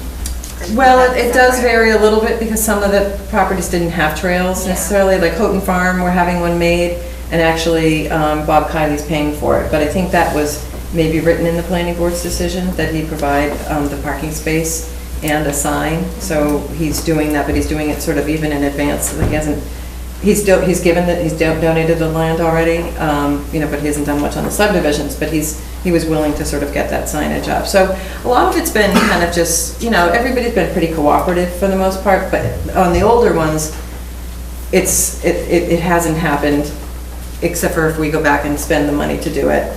And as we were going forward, as anything new came in, it would be great if it was part of the regulations, that was something that was going to happen, So that was, I think. Because we're always playing catch-up. Yeah, and we're not caught up. Yeah, and there is dealing with wetlands, sometimes we don't necessarily follow as closely, and it goes through you, and then we're finding out after the fact, or don't have as much control over getting this, delineations or whatever set up prior to it. Yeah, Oak Trail was one that definitely, we didn't have as much wetland stuff, so we didn't have like an order of conditions on that road or the lots, and so we weren't as interactive at that point. So it really was after the fact. We've done Danforth, but not Oak Trail. I can't remember if we've done any others. Butternut Lane had some issues. Yeah, Butternut, we had some encroachment issues. Anyway, so I think it would just be helpful if it's done earlier, and I'm just curious, how are you finding out about the encroachments? well, we hired this woman Oh, you who went hired out. someone, We okay. hired someone, so at the town's expense, we hired someone to do the boundary marking with our signs. I see. And, Okay. and she reported on the encroachments. And then we would write letters and do site visits and, And that's time and money having to do that as well, so. well, the volunteers. But the cost of going out and doing it was, and then my follow-up with the letters was. Is that something we would add to this as a potential? I Markings think and they're- signs, or? Are you referring to the subdivision rules and regs? Yeah. No, I don't think so. They're referring to the phosphorus. Well, yeah, I know, I just didn't know if you would add it there, I don't know, I Yeah, didn't look maybe through that's your a good regulations point. either, so I have no idea Yeah. where. It could be Well, it seems potentially, like I it's think. coming up because Harold Brown's requesting boring. Is boring, that's for, I think that might be related to the design of the roads. okay. No, this is not related to Harold. Okay, Yeah. yeah. It's on. I was just wondering if we could add it there, I if think we were so, gonna yeah. investigate it. I mean, if we're already making numerous changes to the subdivision rules and regs anyway, that might be a good one to add. But so then I would broaden the topic to include, so we don't always, or we're not always the grantees of the land. Sometimes it's the Conservation Trust, or sometimes it's a homeowners association. So like we have these little, triangular 4x4 signs that, we think are acceptable because they're visually appealing, they're not that expensive to purchase, that kind of thing. But I don't know if you would want to follow that same thing if it was, the Bolton Conservation Trust that, and I think they have their own markers, to be honest. It's a different marker than ours. But then if it was a homeowners association piece of land, I'm not sure whether you'd want to, again, follow the same thing. So we probably should be consistent. It would make sense to be consistent. I know, I think a lot of towns sort of grapple with it, should it be a concrete bound, should it be an iron pin, should it be the marker? The markers can come down, they're not gonna last forever. So, if it was something that there could be something more permanent, so that if somebody had to go out and find a survey point, they could find if they used the metal detector, they could find the iron pin, kind of a thing, that would be even better. Well, sometimes we use them at, the iron pins at points too, obviously, here, for the long stretch, we've used iron pins in between them, so, we could find them. So is that information though provided, GPS coordinates for the corners? And so that, in the future, if the town got a GPS system, you'd be able to go out and check. Well, it's without survey, looking. and so it gives meets and bounds, like, it'll give you, north, 300, or whatever, it gives you, all the seconds. I don't use the compass that much, so sorry, whoever does. But, so it gives you that information, but I don't know that it's always complete, to be honest. I don't know what you require on the subdivision plan. It depends on how accurate we want that line to be. Well, that's true. You know. So the GPS is accurate to what, To 10 a s- feet? Something like that, whereas a surveyed line should be pretty much spot Yeah, on. we did find, so when we hired the person to do the survey, it was with GPS, and she used a very high-end one that is fairly accurate, like within feet, not within 30 or 20 to 30 feet. But it was, can't remember if it was like $500 a day or something like that, so, again, we just don't have a lot of money to do that kind of work.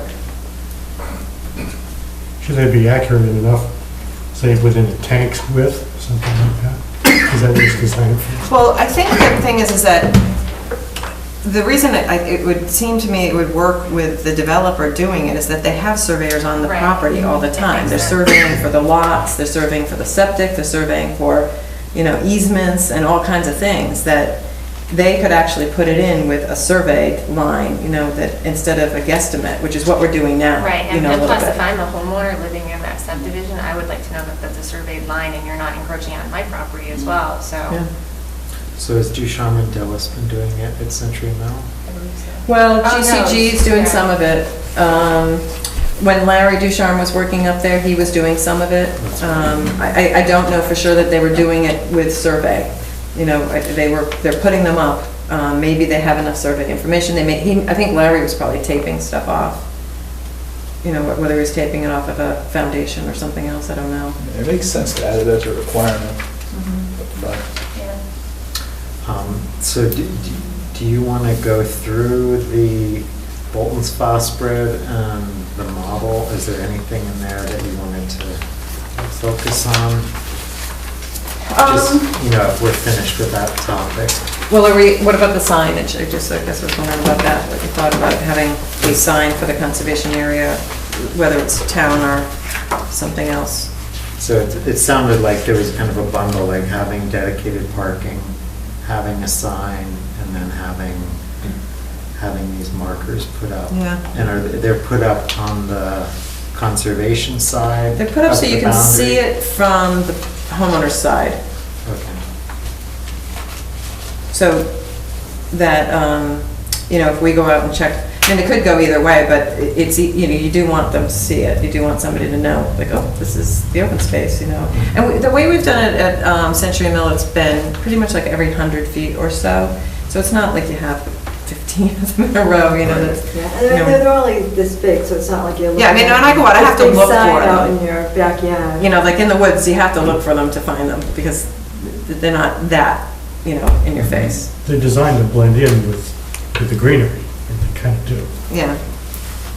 I mean, they're there if you know to look, but you don't always gonna say like, oh, they're in the way.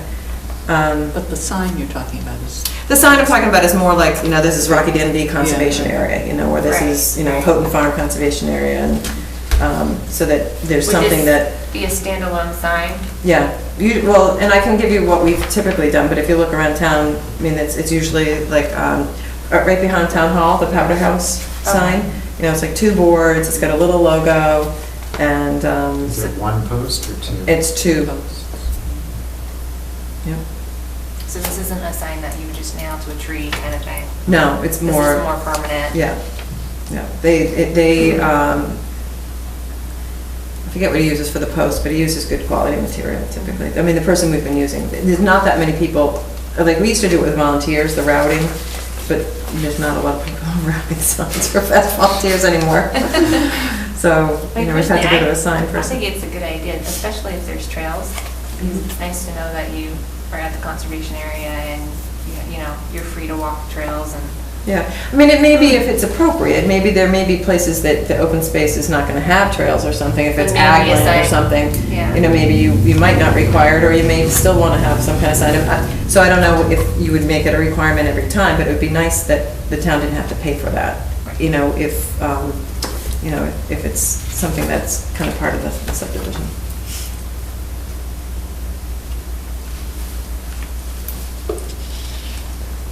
Because I don't think you can extract the money, right?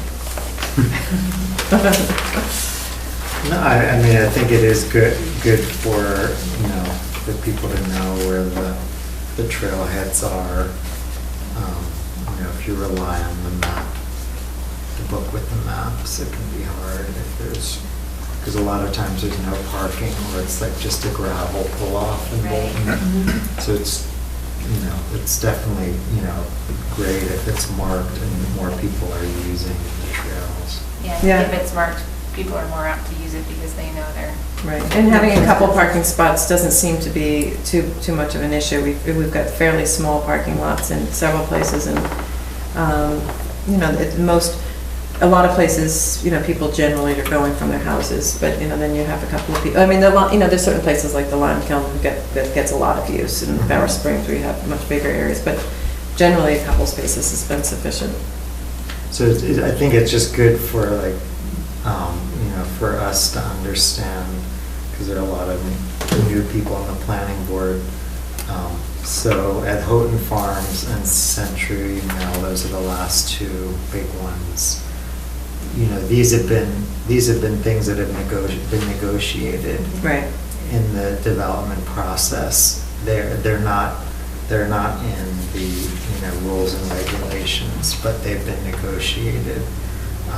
So can you just, Century Mill, how many parking spots?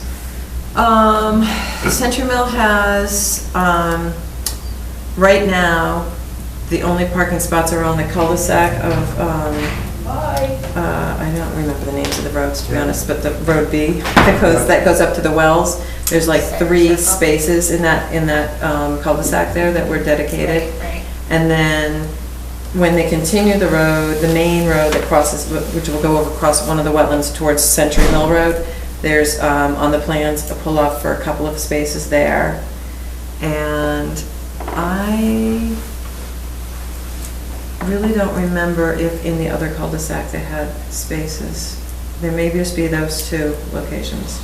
Okay. And then, so. And then Houghton Farm, they've got 2 areas, 2 spaces. And so Houghton has a sign. Yeah. Has Houghton, was that part of his contract to delineate the conservation area? No. No. But at Century Mill, it wasn't in that contract. It was just they're doing it because we asked. We've asked, after the fact. Yeah. But there are the parking spots. And how about the signs? I really don't remember if anybody asked for signs there or not. They would have to look in your decision probably. I know we didn't ask for it in the orders of conditions. So it sounds like we're, you know, in the last 2 projects, we're doing some of these things, or, you know, they're happening after the fact, so it's not. Yeah. Just be nice to get it. Yeah, it hasn't been more consistent. And Danforth has like a small sign that says trailhead parking, and they have a couple parking spaces. Actually, they have 2 places. They've got a couple parking spaces. What? But there's not much of a trail. Well, there is now. Peter Scott just did that Eagle Scout project. He just did a new loop up in there. So there are a couple spaces at the cul-de-sac, similar to like what Century Mill has, and then there's a couple on the side. Butternut, there's really not a trail system in there. And we do have a sign, but I think we bought that. I think we paid for that sign. There were some, I think the planning board in that case required some signs out behind the properties, but it's not, they weren't our trail markers, I mean our trail signs. We didn't have those, sorry, our boundary signs, we didn't have those at that time. I mean, I think a good way Yeah, to so kind of. consistency would be nice. Consistency would be nice, but also a good way to look at it is, and, you know, these conservation areas and the trails, like the one at Century Mill is gonna be amazing. It's gonna connect up with Danforth Falls and Hudson. So it's really kind of a nice, long hike, but it's a real amenity for the community there of 70-plus homeowners, that they have, you know, within their community, this trail system for dogs and just, you know, morning walks and things like that, if people want to get off the sidewalk. And it just lets people know, I mean, the overturn of people coming and going in town lets them know that it is conservation land and that they are welcome to use it, as opposed to going, geez, I wonder where all that woodlands go, I don't know, I can walk on it. Yeah, for people outside, it's great that way, that, you know, they know that it's meant to be land used for everybody, meant to be used, but also, you know, it is an amenity and a selling point for the development to have that within it. So it's, you know, just to think about it that way is, you know, it's good for the development and the developer to kind of be involved in that. And we found, coming in after the fact, once you get a homeowner in their house, they really, if the signs are already up, oh, the signs are up, and that's part of life. To come back in after the fact, and you want, even though our signs are just tiny, sometimes people aren't quite so happy to see things like that put up in their backyard. So that's that why makes sense. we'd like to try to do it before people are actually moving into a house. But that also does tie, not to keep opening the can of worms with it, but it also does tie to the question of when is the land given to the town, the trust, or the homeowners association. And that can be a little bit more complicating if it's not also figured out up front, which we found with Century Mill. It got very complicated in the end. One of the things that, when I first started working in town, so I'll date myself 14 years ago, there were a couple of subdivisions, Quail Run in particular, where the developer was trying to get the road accepted, but they'd never given the open space to the town. And at the time, we didn't have a planner. They had only had I came in taking over for someone who had been 19 hours a week. We had a secretary for the planning board. You know, there just wasn't a lot of, wasn't doing what they could, but there wasn't enough oversight to say, like, oh yeah, let's accept that road. You know, did they ever give the open space to the other group they were supposed to? So that's something that I think would be also something else we need to figure out as to how that happens in the process of the subdivision. Is it, you know, is it up front before the houses are built, you know, or is it when there's, you know, before you accept a road? I mean, I'm not sure what the right answer is for it, but from our standpoint, it would, as Lori said, it would be easier before the houses are, you know, people are moving into the houses and when they're being built, and you've got all these people out there with the ability to survey or put the stuff in. Yeah, I guess, you know, using Century Mill as an example is really complicated because there's the public well and just kind of a lot of things to negotiate. Yeah. But if But a lot of the you other have ones are some much simpler. language, if you have some language. I would look at Houghton Farm. I can't remember if Houghton Farm, there was language in the planning board decision as to when they had to grant the open space. I mean, he did grant that pretty early in the process, like, and I don't remember if he did it before the first two houses were built. But it's been, you know, he did do that right away. So if, yeah, maybe Erica can look and see what is kind of more typical around us. That was probably one of the smoothest. That definitely, well, so they still haven't put the conservation restriction on the 5 acres of the, sort of that open land. The wet meadow. The wet meadow. So again, you know, it's tracking these things. So that's why if it's done, you know, almost up front, you know, then it's not like you're having to follow it and track it. It's not one of these things that you're holding somebody up because, you know, if they put a conservation restriction on it, it is time consuming. And it takes time for the commission to review it and the state to review it and to get it negotiated so that everyone's satisfied. And we kind of have done that on Houghton Farm, but it's been years since it hasn't been finalized. It's not recorded. And, you know, so again, if he comes in with building permits, then you're playing catch up again. Okay, where were we with that? And it's always a hurry up and wait. Yeah. And it's like, well, I want it now. It's like, well, you had months to do it, but you kind of in limbo, and then all of a sudden things pick up. And One other point to make note that you made when we discussed it was that once the subdivision's accepted and gets recorded at the registry, the developer doesn't have to pay taxes on it anymore, so they have no incentive to deed the land. And I don't know if that's just an internal thing, how that's happening, but my understanding is that when the assessors get the subdivision plan, they, you know, start taxing maybe the lots, and I don't know exactly when they do that, but they don't tax the open space parcel. And so, yeah, so then there's the incentive to have that happen isn't there either. But it must be more valuable, you know, when you go from woodland or farmland to buildable lots, they must have more value than. Yeah, I'm sure that those lots then do, I just don't know when they start taxing that stuff. I just know that the open space land isn't taxed. And so then, again, there's, if somebody had the incentive. Well, I would you know, assume to- as soon as they're considered a house lot, they're being taxed at it. Whether Yeah. you build it or not, it's a house lot, and you're being taxed as a house lot as opposed to woodlands or. Yeah, so say that's immediate, but then the same thing's happening with the open space, they're not taxing the open space. So then the developer's not paying for that land, and so not as concerned about, well, whenever I deal with that piece. Okay, so we'll look and see where it's kind of more typical in the language. Yeah, I think that's a good idea. I mean, I'm looking at our phosphorus rules and regulations right now, and they're pretty sparse. There's not a lot to them. It's really just some middle requirements more than anything, so. So then that really then sort of leads us to that other topic of the model, the state's model open space bylaw or natural resource model bylaw, which, so I did a webinar over a year and a half ago now, almost, that introduced it to me, and I think Jenny may have done it at the time too. And so I sent slides, which were not, I guess, all that legible on the computer, unfortunately. I was reading But- Those are. But, there were, what Jenny had done is she sort of compared, the phosphorus open space requirements in the state's model, and I mostly was just looking at, I guess, do we jointly want to work on doing anything more to see whether this model has bits and pieces of it that we like, that we'd want to maybe use in our phosphorus? Are we really satisfied that the phosphorus is doing everything we possibly want to protect the natural resource part,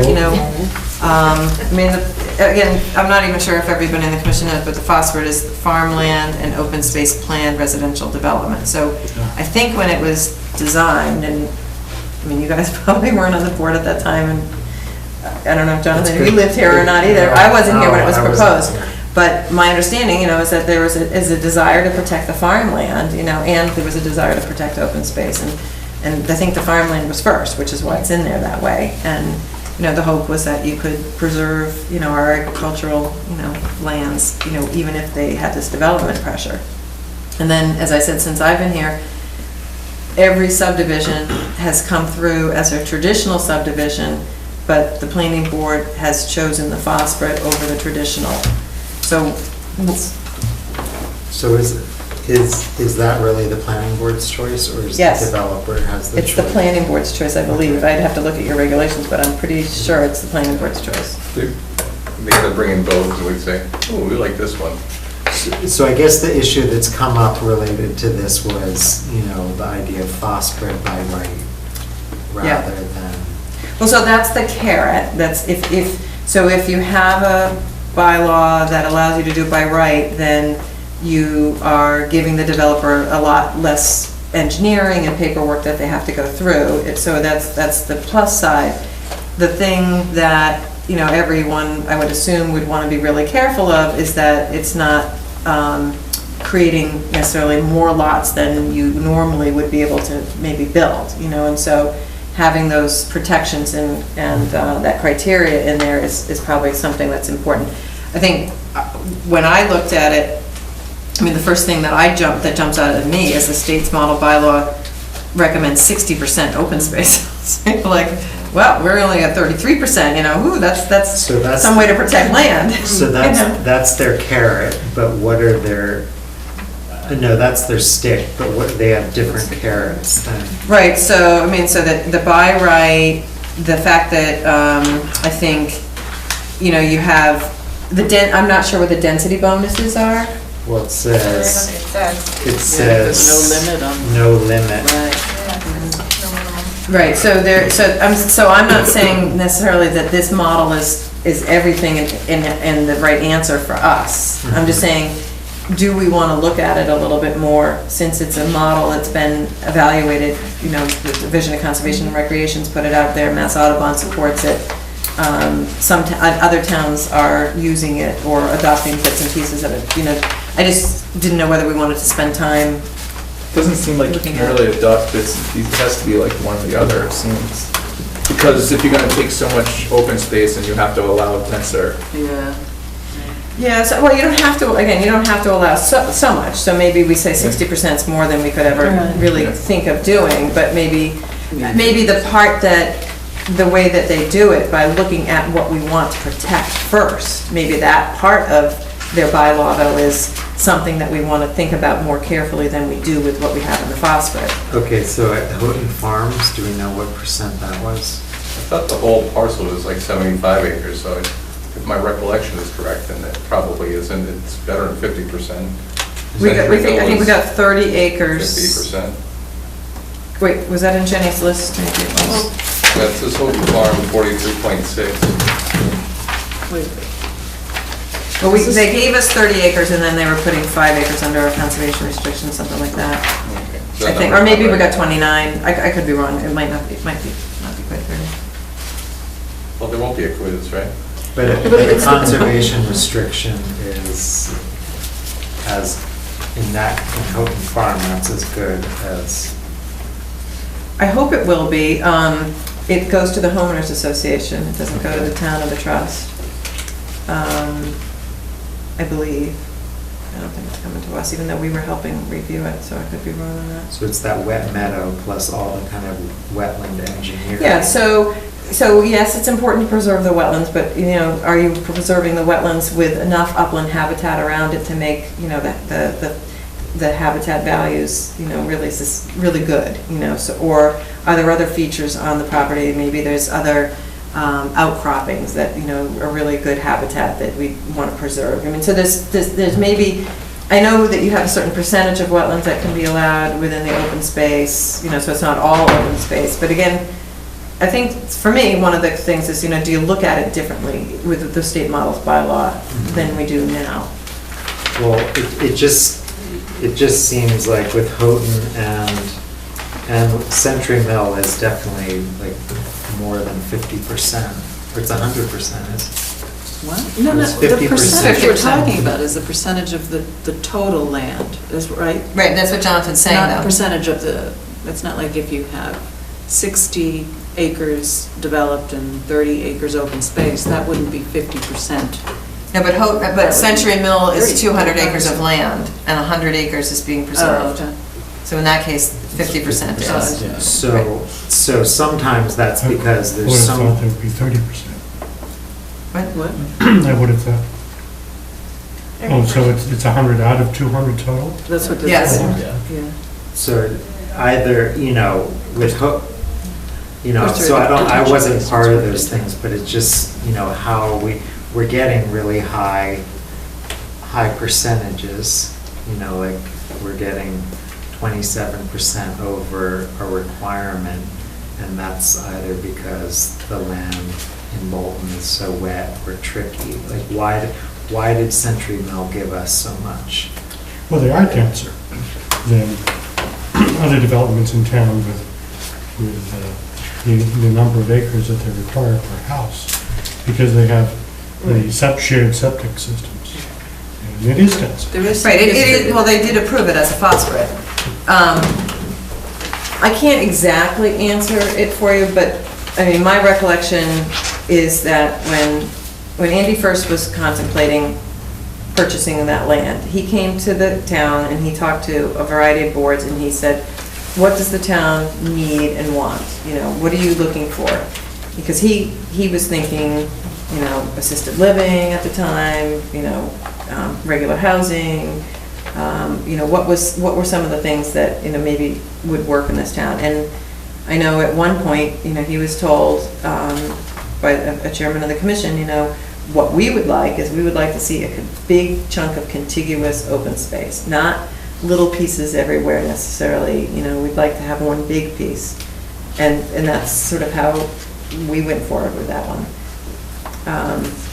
But if you look at like Oak Trail, you know, you got a piece in the back as well, and you have a little bit of access on the side, and you have some land in the front, which is like not really usable for open spaces. It's a visual barrier. One of the first phosphorus that was done was Fox Run, and while there was some land preserved, it's not open to the public. It's not it just goes around the outside, you know. So, you know, in some cases, you get small strips that are really hard to manage, you know. Well, you know, I think I read in that, the staple, from your program you went to, that for the state's model open space plan, the recommendation is to not require contiguity. So that would be one of the one of the carrots, I guess, for the developer. I think I got that in there.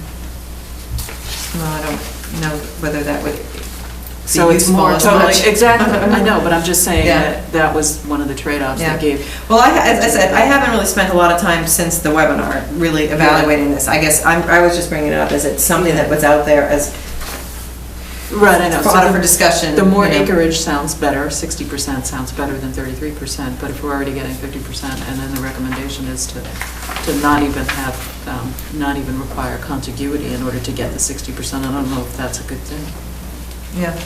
I guess I just wondered whether anybody wanted to have us spend time on it, whether anybody is interested in spending time on it, whether we're happy with how the phosphate is, that was all, because it's been sitting out there as, you know, I mean, I know the issue that's come up about Century Mill was not including the infrastructure. you know, the infrastructure in the calculation, but again, we have 50%, and they gave us 50%, so it's just hard to argue with them. Yeah, but you didn't, it's your requirement, I mean, they did, in that case, so the next subdivision might come in with somebody who's not, you know, willing, you know, and maybe doesn't have the same, so I guess Right. it's just whether or not, you know, while we're looking at this stuff, is whether, should we look at any of these recommendations? Well, or not? I mean, you know, so the phosphate is really popular. It seems amongst everybody. So, you know, exploring the idea of having it by right, possibility, and, you know, maybe looking at some of those things. What does the by right mean? Just, they don't have to produce two plans, like a conventional plan with 1.8 acre lots, and then the phosphate showing how much farmland they're saving. They would just jump to the phosphate plan, and they would save a lot of money in engineering fees. So normally they present both, and you guys decide which one? Is that how that Well, in works? part because the conventional sort of sets the number of units that they would be able to potentially get, which I'm not always convinced is completely accurate either, because they haven't gone through the process of necessarily always soil testing and whether there's wetlands or habitat issues or whatever. I mean, but I think like. we need to perk to prove every lot, if I remember correctly. Well, so on Century Mill, the argument was made not to have them perk everywhere because we didn't want, we knew they were going to set aside a certain amount, and we didn't want to have everything altered. Although when you go out there, there's quite a bit of alteration anyway, because they did perk a lot of the area, but, you know, not necessarily every single lot. But yeah, so I think that is your requirement to show that you can perk it. But that's, again, that doesn't mean it's not gonna, it could be developed because of wetlands or, you know, priority habitat or other things. Because even if you want to put a shared septic system in, you still have to show that. You can do it on that lot. You can do 5 houses, but pushing together one shed, I believe. It right? does say in our bylaw that the planning board may waive testing of certain areas if the planning board decides that the local soil conditions are suitable for development. So I guess that's what occurred on Century Mill. I think they had done enough of it that they were pretty sure, and then they knew where ledge was and other conditions, probably. I mean, I guess, I think we could work on this. I think the question is related to the phosphate by right, and, you know, all of us thinking about the large parcels and in town that could be developed in the next, you know, 10 or 20 years, and what you think kind of projected outcomes are for, you know, how much of those are really developable, like all of this land behind Town Hall and Houghton Building, like how much of it is wet, how much of it is too rocky, doesn't perk. So it's, you know, because 60% doesn't really mean anything if if we can already get that because of the underlying conditions, so it's. Yeah, I mean, I think we've done very well with the phosphid so far, you know, it's just whether there's any parts of this that might be something that we want to explore further. So if you did the by right, would that mean that, you know, doing the whole regular subdivision would never happen? Like, so I'm just thinking like the smallest potential subdivision you may want, the old, you know, not phosphid, you know? If it's, I don't know. Does what- phosphid have to have a certain number of It acres? has 10 acres, I believe. So if it was a 10-acre parcel, I mean, that's 5 houses, you know, whereas if you did the phosphid, then it would be 10 houses, right? With phosphid, you could fit 10 houses on 10 acres. and Right, with- right. So you may not want to force it right into phosphid, you may be happier with 5 houses on 10 acres, I don't know. No, if you have 10 acres, potentially you could put 5 houses on.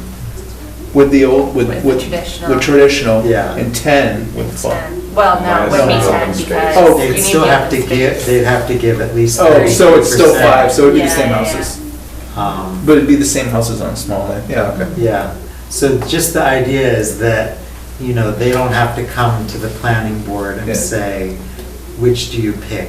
If the planning board really has the power to pick the 2 options, Mhm. and Tom says we do, you know, they can just come to us and say, we're doing the phosphid, Mhm. you know, and then you negotiate, but Mm. there's no picking. I guess my point was, is there any instance where Yeah. for one over the other?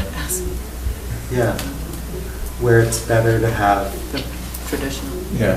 All the land used and no land protected? I'm just saying, is there an instance where that would be the case? Do you ever not want the phosphid, yeah. I don't know. Yeah, no, it's a good question. I don't know. Maybe not. I mean, it does seem that the traditional leans more in favor for the developer's standpoint, but Well, except for that, you know, they're building less road, so there's less infrastructure, so it's less cost, you know, so there's those advantages as well. for them. They like it.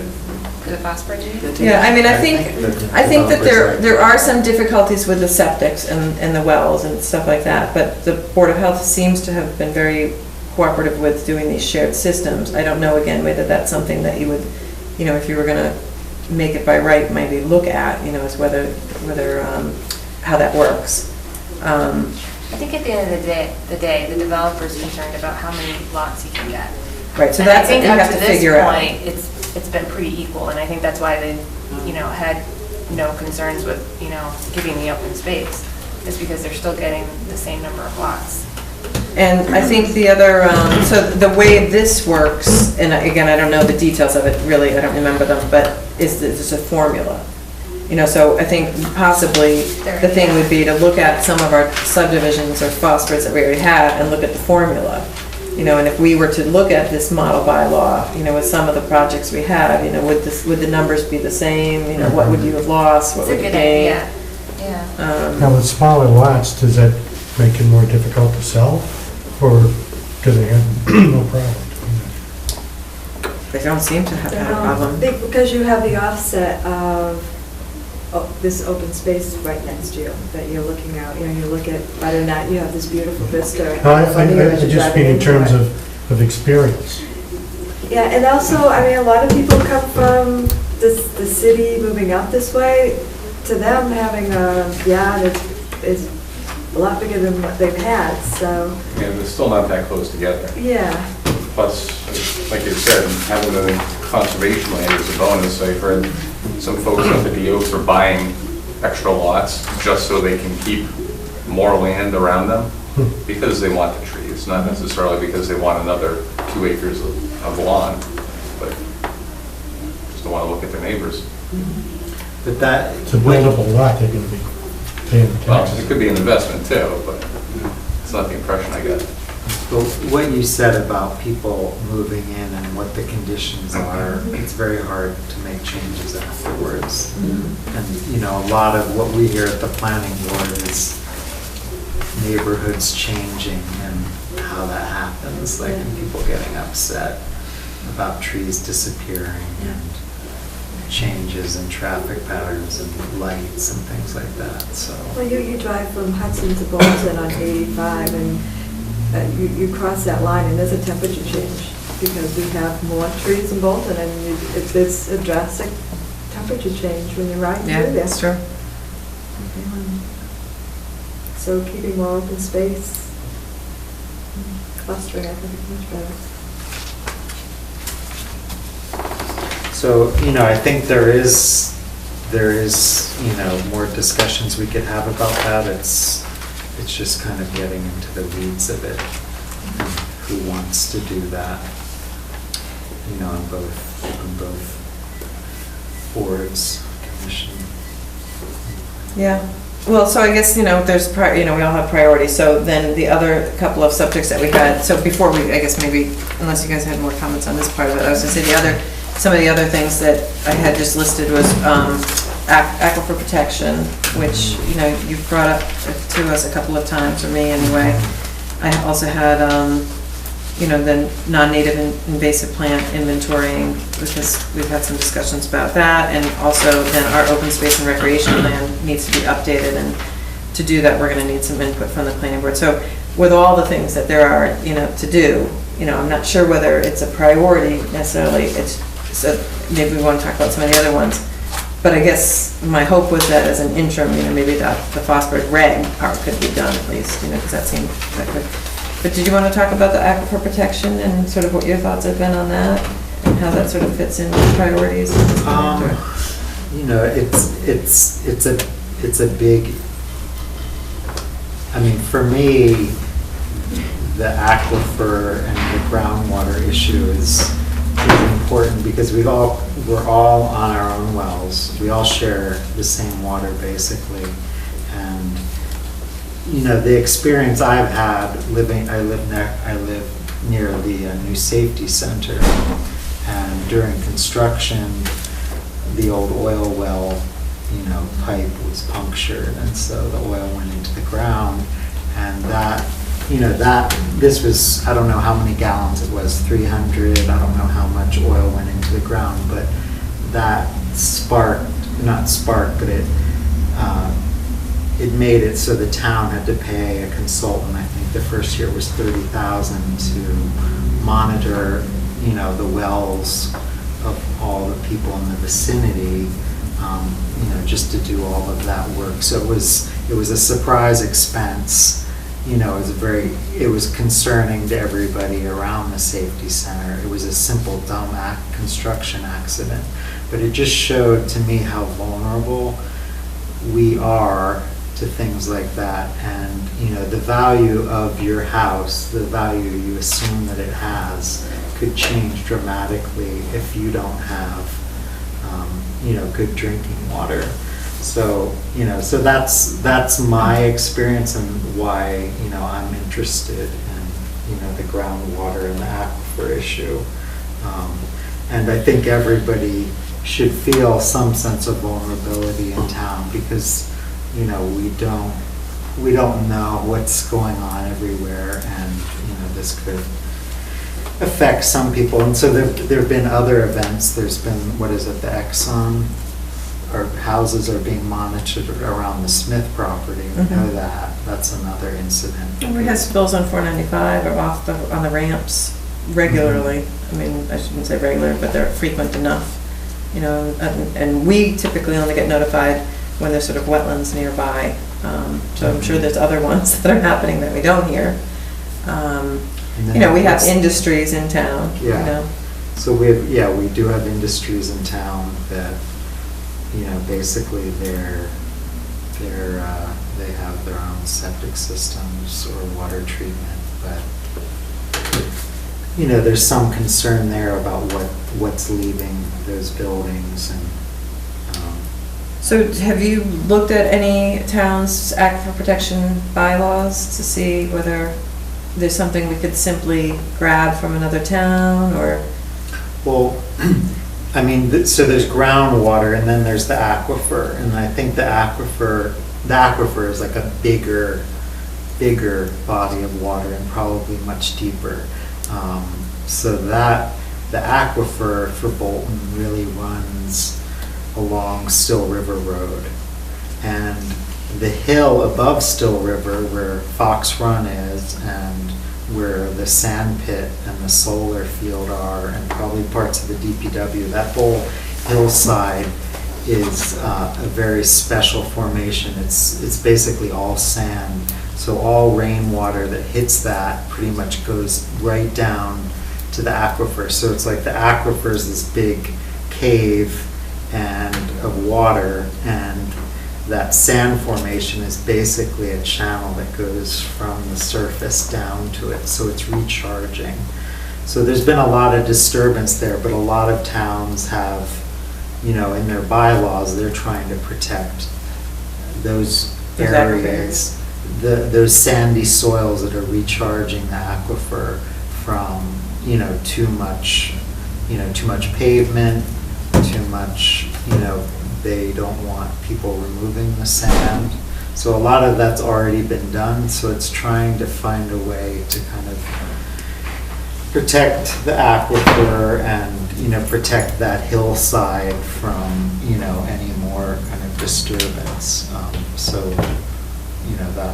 that's related to the aquifer specifically. And then, groundwater is related, but I mean, the hard part about this, I feel like we need, the help of a geologist, a hydrologist, and, so the question for me is, and I keep saying Larry Delaney brought this up, but the issue of, when do towns go from groundwater to creating their own water systems and reservoirs? Like what is the density when that happens?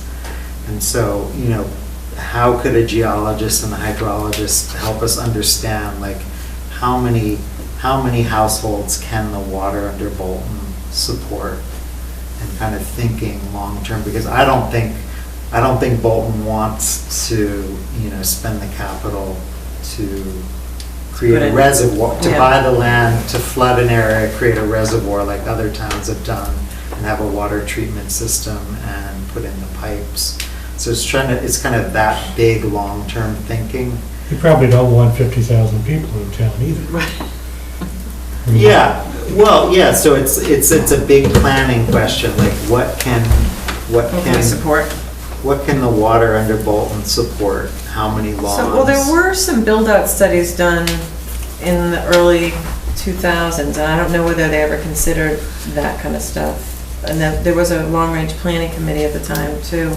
I don't know whether they looked at that kind of thing. I mean, our open space and recreation plan should tie to that to some degree, and I don't know how much anybody thinks that it does, but I mean, that would certainly be one way of prioritizing land that we want to try to protect, is saying, like, this section of town is critical for aquifer protection, and I think we do say that in our open space plan, but I'm not sure that we are always that focused on those parcels in particular.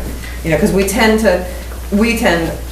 think the tendency has been as things come up. Yeah. So as things come up, somebody comes to us and says, oh, I'm thinking of taking my land under chapter land, would the town be interested in preserving it? And then it's like, okay, now we have 120 days, we need to think about this, I mean, not that we haven't tried to approach some people with land protection, but it hasn't happened that well. And then the trust would certainly be, also somebody to talk to about, that angle as well, land preservation. We have some bylaw. We have one bylaw, and it's not groundwater? It's groundwater related, I believe. But it doesn't have much to it, right? No, it's under our special bylaws, once you look.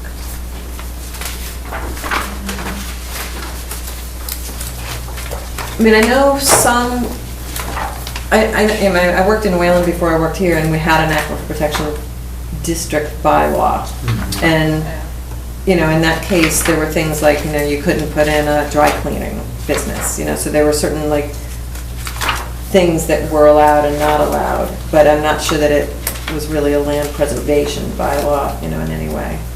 And when it came up before, I was looking at, the main one under the flats, and,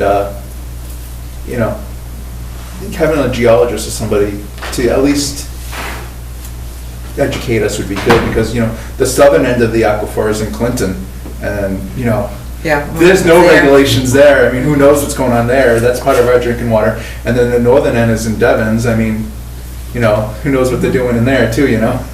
So, Yeah, I mean, so my well, I think is like 75 to 100 feet deep. Yeah, Not so- very deep. I'm sure people in newer houses have, Yeah, deeper, yeah. like, what do you think a typical well is? so I guess, It's like a few hundred feet, something. Yeah, I think so. yeah, so I guess my point Mine is, is probably the same as Jonathan's, or maybe even lower, and my house is 96. I'm not- 1996, not 96. I'm not sure how much knowledge is in the room or not, but I know I don't have tons on this Yeah. subject, so. Right. So it's tough to make a bylaw or regulations Yeah. not understanding all the. Do you think MAPC would have anyone that might, I mean, I could talk to That's a good DEP question. and find out if they feel like there's anyone who can help us sort of Write come in that and talk bylaw. about that. Well, or Yeah. just to come in and talk about some of the options for that kind of thing, but, I can certainly reach out to them and find out. Is this something every town has to do for themselves? well, It seems awful expensive to do it that way. I mean, if you look around, so as you go east, you know, they have different water supplies. I mean, I know Wayland was on 5 municipal wells, you know, and they have a whole water department. You know, if you go to Hudson, they have a water department, you know, and they have, I don't even know, are they reservoirs, Hudson? Are they taken out of the I think rivers? Hudson has a huge well. That's what I thought I heard. And, you know, Marlboro, I'm sure they're on, you know, I mean, they may have some places that have lots that are on the individual wells, but most of them are probably all Probably the town reservoir water. right by the courthouse. Yeah, Yeah. so, you know, we're not unique, but we're different than some towns, you know, because, We're closer to, say, Lancaster right, than we are to Marlboro. right. Are there other towns that have the same questions? And we can employ the same people at the same time to figure out some of the same information? Or has MAPC done some of this around me?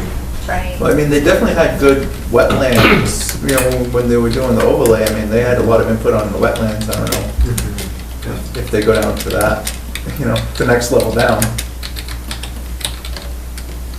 Curious too if there's grants out there, you know, that we could possibly apply for. To do, you know, whatever groundwater. Yeah, study. Massachusetts is a very ecologically friendly I- state for the most part. And I do There could be think that there something. may have been some aquifer study done a long time ago in town. I don't know where the information's housed. I haven't really put my fingers on it, but Jane Moosebrecher and Ken Troop are two people who come to mind who might Oh, be I able to think say so. what was done before and where that information might be. I know it came up in the UMass study. You know, they talked about Bolton Orchards and kind of making a business district there, and I think the feedback was no, that's important to, you know, allow the water to perk down in those areas and not to like build that out. So that's, you know, that's how I became aware of it. I'm curious how much data the state has too. If we really, I'm curious if we've dived into that before. And maybe it's something we'll never have to worry about in terms of having enough water. But, you know, we still water quality is a big issue. But, you know, we might find out that we just will always have to. Based on the land in our bylaws, wasn't there a, I don't know, like 50% or something, or what was the Yeah. number? It could be What like, was it's like 10,000 or something potential. build out? Yeah, Yeah, based on our bylaws, and I think so. it's around 10,000, I That's around think. 10,000. So that's almost double still. Right. Right. And what MAPC, I mean, the MAPC was saying that wasn't gonna happen in the next, We weren't gonna 30 hit that, years. yeah, that number for a very long time. but it sounded like from the report. that you Well, then have that's the that time it's to do the gonna happen. planning, you know? Oh, yeah, You know, no, so- it is, like what, it's definitely the time to think about what is Bolton like with, what could it be like with twice as many people or homes, and, you know, is that But I mean, I'm not sure how much wetlands and hills and aquifer sand spots takes into account. So I think that's just kind of a rough number of our bylaw versus minus conservation, area minus conservation land divided by 2 acres, or I don't know how they exactly do it. Yeah, I guess, it's just the MAPC, are they looking at buildable land, or are they looking at I hope that they're being more specific and looking at that number just stuck out in my head. Well, density comes in the picture too. Yeah. If you build apartment towers, you can put a lot more people in the same. So that was one other topic.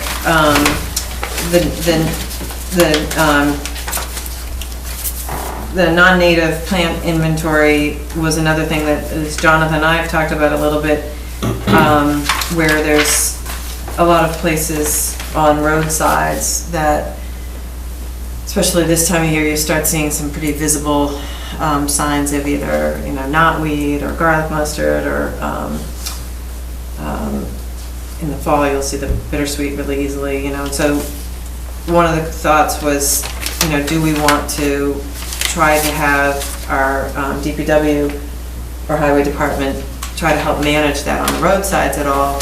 Every year they come in with a roadside management plan for treating for poison ivy, and so the question kind of came up as to, well, poison ivy is a native plant, why are we getting rid of all the poison ivy when we have all these other non-native plants that are, probably less valuable? And I think it sounded like it came down to that there had been, a lot of complaints about poison ivy, for doing road work, roadside work, and from residents who walk the edges of the roads or things like that, and so that may be how it sort of came up. But my thought had been that in order to make the argument that we should, maybe consider some of these other invasive plants, is that we really need to look and find out where they are. And then if we can, at least say, we have a small amount now, and so now's the time to really deal with it, or we have a really large amount, and if we're going to have to deal with it for many years, or we're not going to deal with it one way or another. But it seemed like that the way to start would be to maybe see, if we could just visually do roadside identification as to where stuff was. At least a couple of people who work for the DPW are pretty knowledgeable about the different plants, and in particular Nate Berry, when I mentioned it to him, he has a good sense of where some of the problem stuff is. But, if we were ever going to try to lobby to get money spent on that, we'd have to have a little bit more backup. So that was just another thing that we've talked about. Again, whether it's a priority or not, I don't know. The Japanese everybody has to weigh in, but the Japanese knotweed is one of the ones that scares me, because it's in these clusters, but it's all over. And from where I grew up in Pennsylvania and worked in New Jersey, and it's kind of taken over water courses in New Jersey. And so, going after invasives is kind of, I don't know, it's, everybody sees something different as a weed. I fight against the bittersweet on my property because it's trying to strangle things, but it's really, these types of weeds are in areas where things are pretty disturbed. I mean, it's interesting that Bower Springs what was Bower Springs previously, that it's so disturbed there? Well, before the town took it over, it had been being maintained kind of as a park.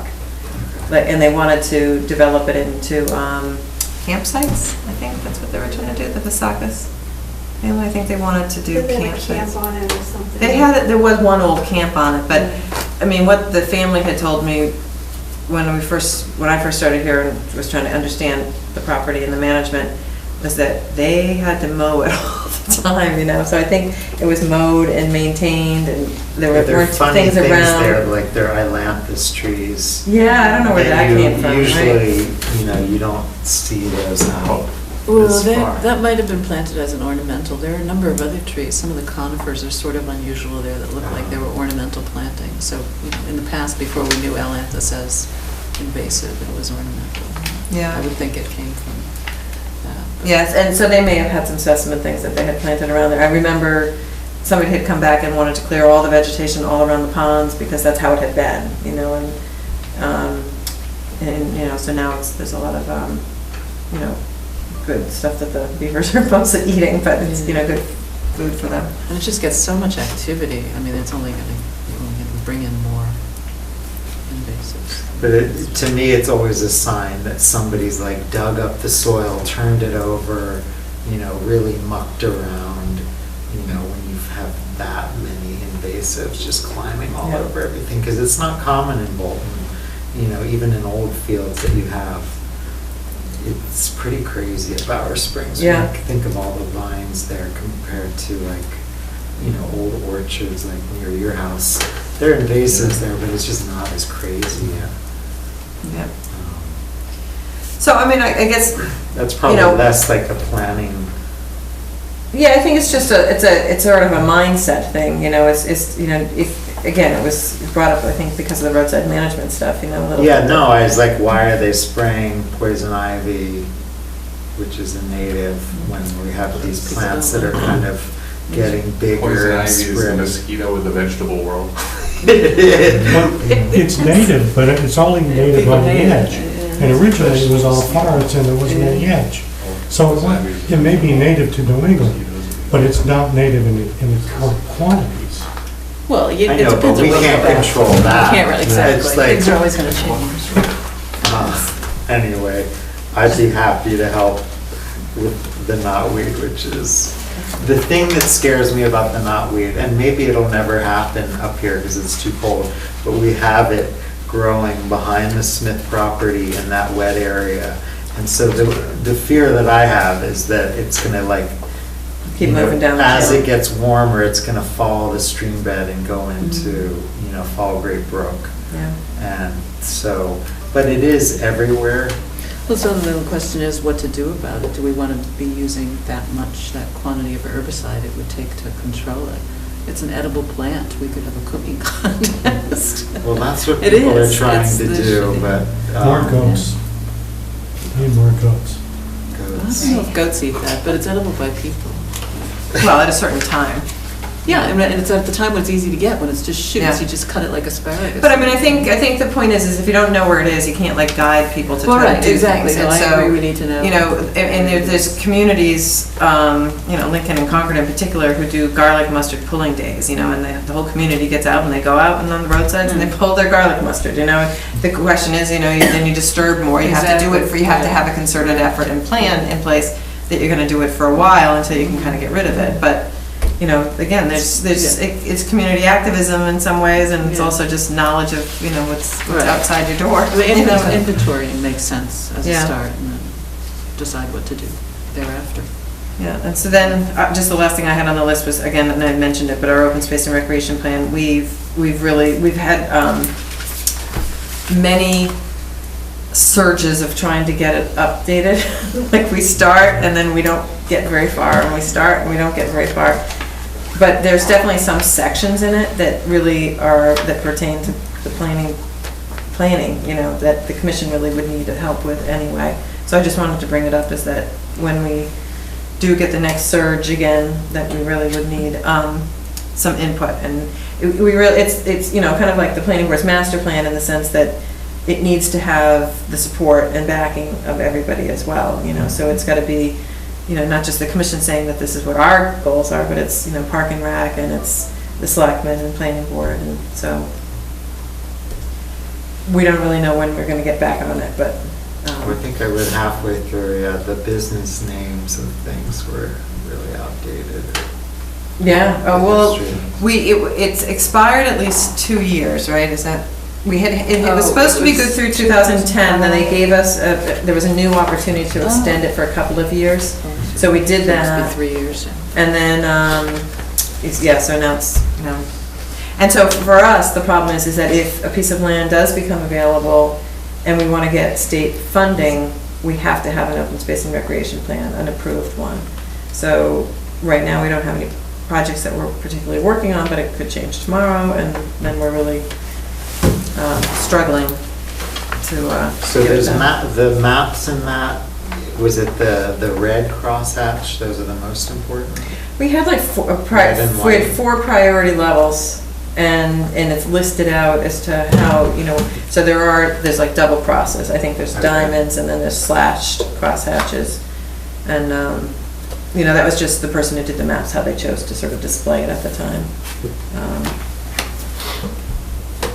When we revisited it most recently, you know, we really didn't change the goals and objectives so much. We feel like the goals and objectives are still really valid ones, but what we were going to try to do was sort of reduce the action plan to some degree and make it more doable. Like it seemed overwhelming when we would go back to sort of look at like all the things we were supposed to be doing, and even other people were supposed to be doing, you know, some of it was assigned to the trust, some of it was assigned to the historical commission, some of it was assigned to other, you know, other groups, Park and Rec or whatever, and so that was sort of one way we were going to try to narrow it down, was just try to narrow the focus of the action plan.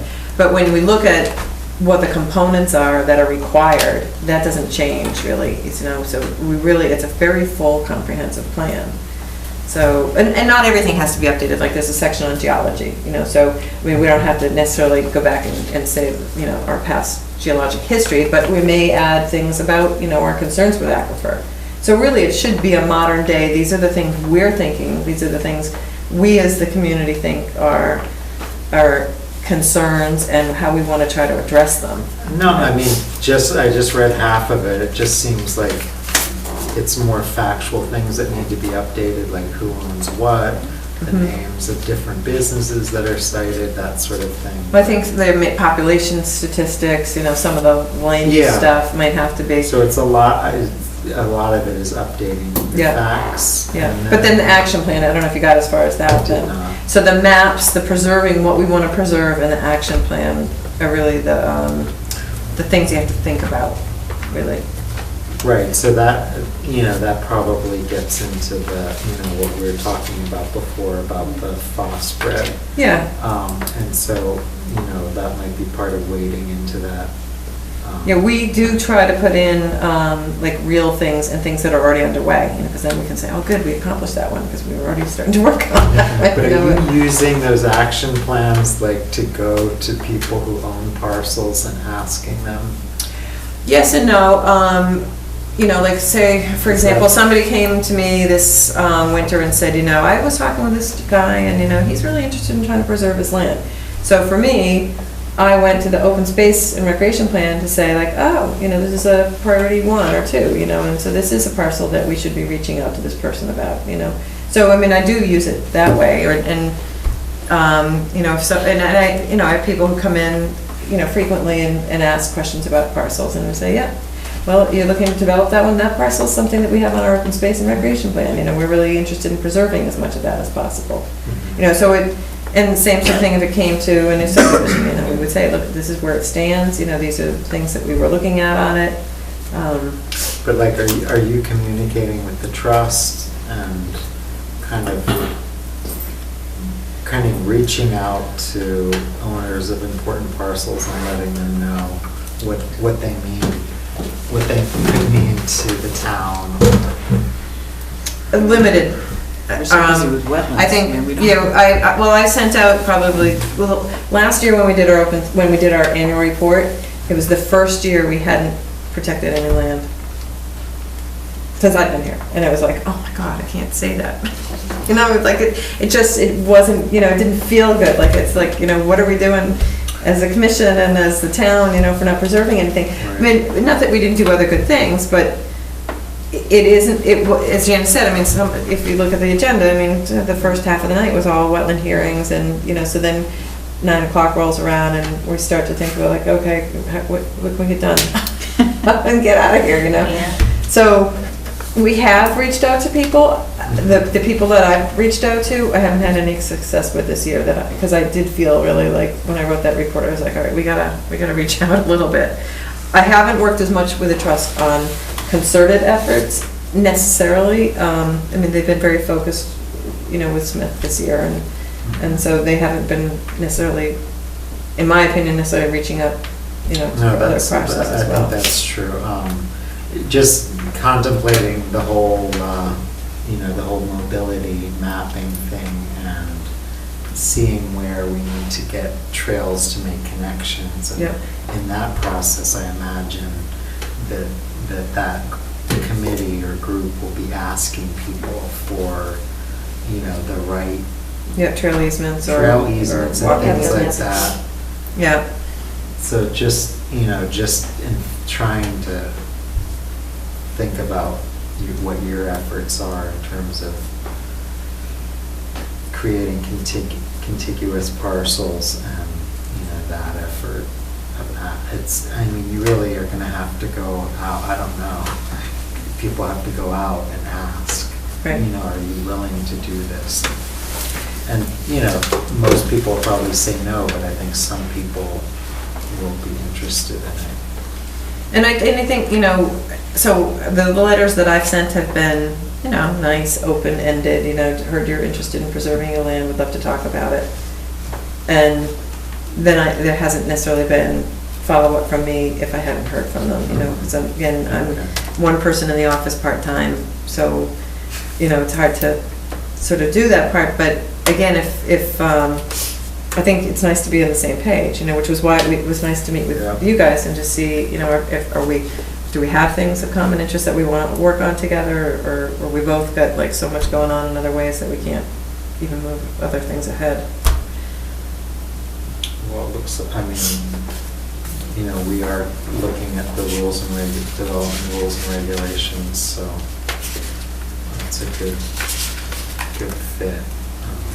One other thing that has come up recently that I didn't have on the initial list, but we've also talked a little bit about soils coming into the town, contaminated soils, and whether there needs to be something more either in like interim, in our decisions that soils, I know in our order of conditions is, we have all kinds of stuff about soil not having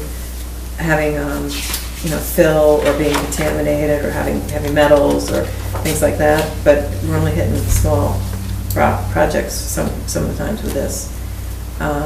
So I know, I think the Board of Health, Bill Brookings had said that Berlin recently had adopted some kind of a bylaw that had to do with soils being brought in. So So it's only when it's under our jurisdiction. Well, our order's only, Yeah. go. So I don't, again, whether there's a bylaw that the town would want to. But what sort of contamination are we talking about? There must be some sort of state. Well, I forget exactly, we received an email that someone sent out that talked about that they reclaim soil and that they have soil available and it meets, what was the RC1? I forget what the terminology was, but it was like reclaimed 1 and reclaimed 2. There were certain levels.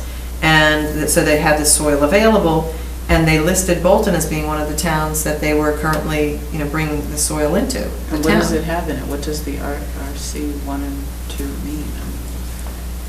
I don't remember off the top of my head, to be honest. Yeah, we'd have to look it up again, but because it was a couple months that I looked it up. But it's basically you reclaim it to a certain level. So it's reclaimed and it can be used maybe to top something, or it can be used, but maybe not in a playground or something like that. So it could be ground up concrete from, that's been recycled, and they've ground it up and it's been approved instead of gravel and sand. And it could be, of course they're awful horror stories of dirty fill that have arsenic in them, and other heavy metals, things like that. They come from industrial tailings, basically dumps or mines, things like that. So when they pull the lead-laced soil out of the place on Main Street, where do they take it? Yeah, that's a good question. Well, they have to bring it to a facility that will do the reclamation. Yeah, You know. RC1 soil. Yeah. Take it all in New Jersey or something? No, they take them to dumps that are lined with rubber it's very expensive. Is there anything in our think subdivision rules on soil testing and stuff? Not really, I mean, there is to some degree related to the design of the roadway, but the problem is that we don't really have jurisdiction over what material they bring in for the lots, and that's where the Board of Health comes in. So they really have more jurisdiction over contaminated material. Do you know if they're looking at that bylaw? I mean, I know we talked about it a little bit. I mean, I mentioned it with Bill Meetings a couple times, but not for a while, so I don't know whether that's Yeah, I don't know moving where they are anywhere. with that. Is Bill seeing it coming in any place specifically, or? Well, he was just saw the specifically notice? asked about this, you know, this web email that we had received, and he was talking to DEP to learn a little bit more about it. And in the course of that discussion I had with him, he said, you know, Berlin has just recently adopted a bylaw that at least gives them some control. I don't know the details of the bylaw or not, but I just figured it was another thing that we might I mean, it have could have common been, interest. it could have been one resident who used them and, you know, this company, you know, just grabbed the Bolton address. Right. But I definitely think it's something worth looking into, modifying our rules and regs, you know, if we can.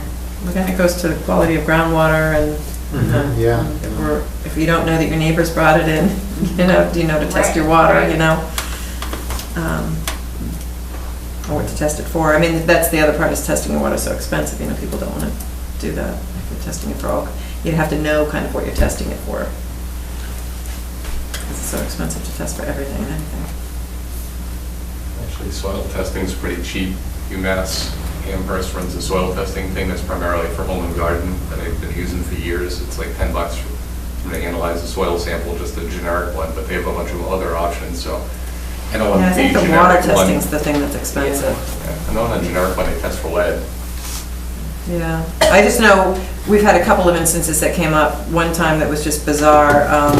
There was like this colored water coming from, like we were seeing like this really blue tinged water in, off of Forbush Mill Road, and traced it back to the, what's the, this condominium subdivision that was put in? Regency? The Regency. Their pond had the same blue, Wilder Pond had the same blue, and I don't know if you ever noticed, it was years ago, it was several years ago, but, and it was during the spring, and so the question was, is it just a diatom, is it just something, you know, that's causing it like an algal bloom, or we just at like that perfect storm, you know, kind of a condition. And you know, when we asked about testing the water, it was like, you know, well, the Board of Health was like, oh, without knowing what to test it for, you know, you're talking a lot of money. So I don't know the cost, but I just remember that experience saying like, all right, so I don't know what we test it for. I'm not sure in that case whether it was the diatoms. That's what the Board of Health, Neshoba decided to call it. But the other thing that I had thought about was that they had done so much blasting at the Regency that they could have hit like a copper ore or something that maybe had, you know, just cause some temporary change, you know, I don't know. So it was just temporary? That was the most, like that one spring was the only time I think I've seen it to that extent. I don't know that I've seen it. So basically, in terms of water quality, we're relying on the tests that are kind of part of the process of buying a house. Yeah. And is that a mandatory test, or is that something you just No. do to protect your, before you buy? It's just one thing you can do, yeah. It wasn't, I just bought, you know, like 5 years ago, and it wasn't mandatory.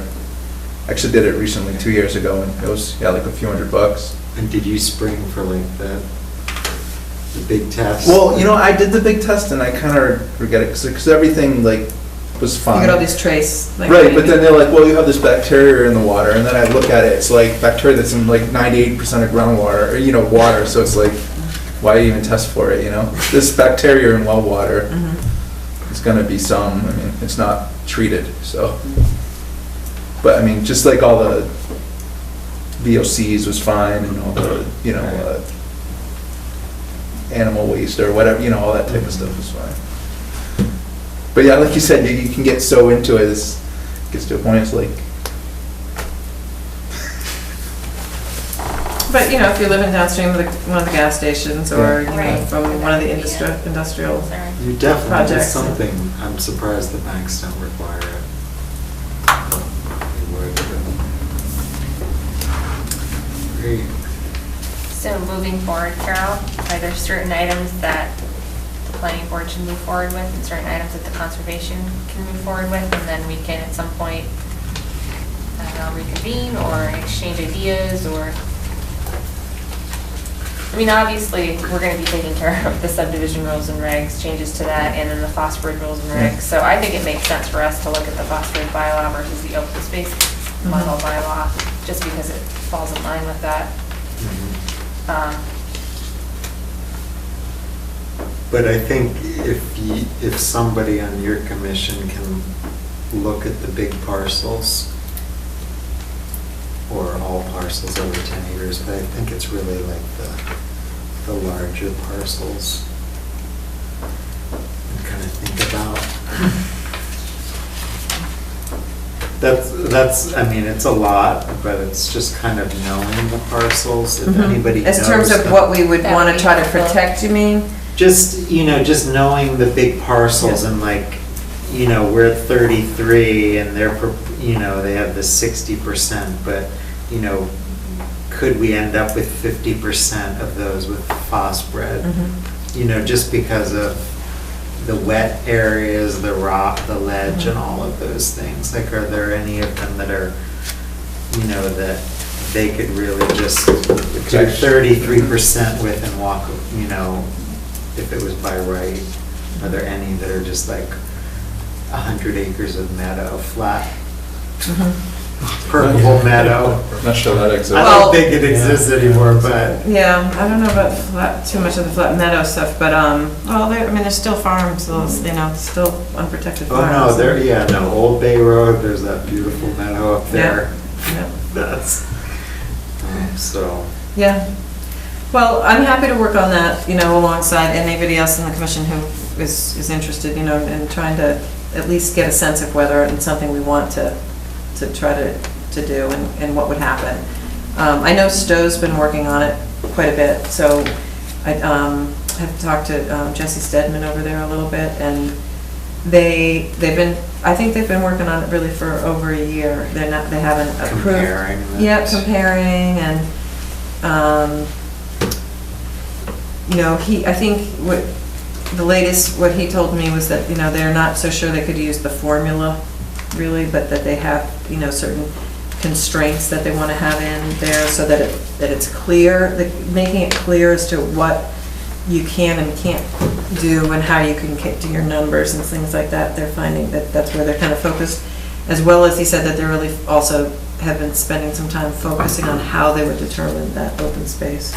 So, if we're going to move ahead, I guess there's people that we can talk to a little bit too who've already been kind of grinding the wheel a little bit, so we can get some sense, and then looking at our own parcels, looking at our own potential subdivisions that might come in.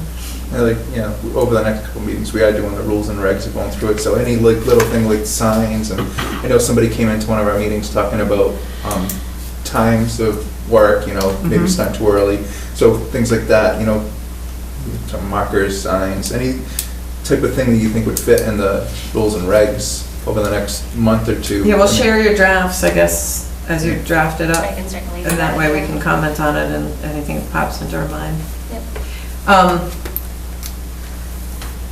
So it sounds like we'll work a little bit on the bylaws, the regulations, and it sounds like that, what about the aquifer stuff? Is that something that you guys want to take on as well? Try to figure out whether we can find, I'm happy to check with DEP, and check with Jane Moosberg and others that may have some past history with it, and see what we can at least, move to the next step.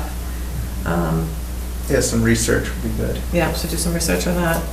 The plant inventory, it sounds like, I don't know, that's sort of a little bit more ad hoc if we can get Nate to help do some of it.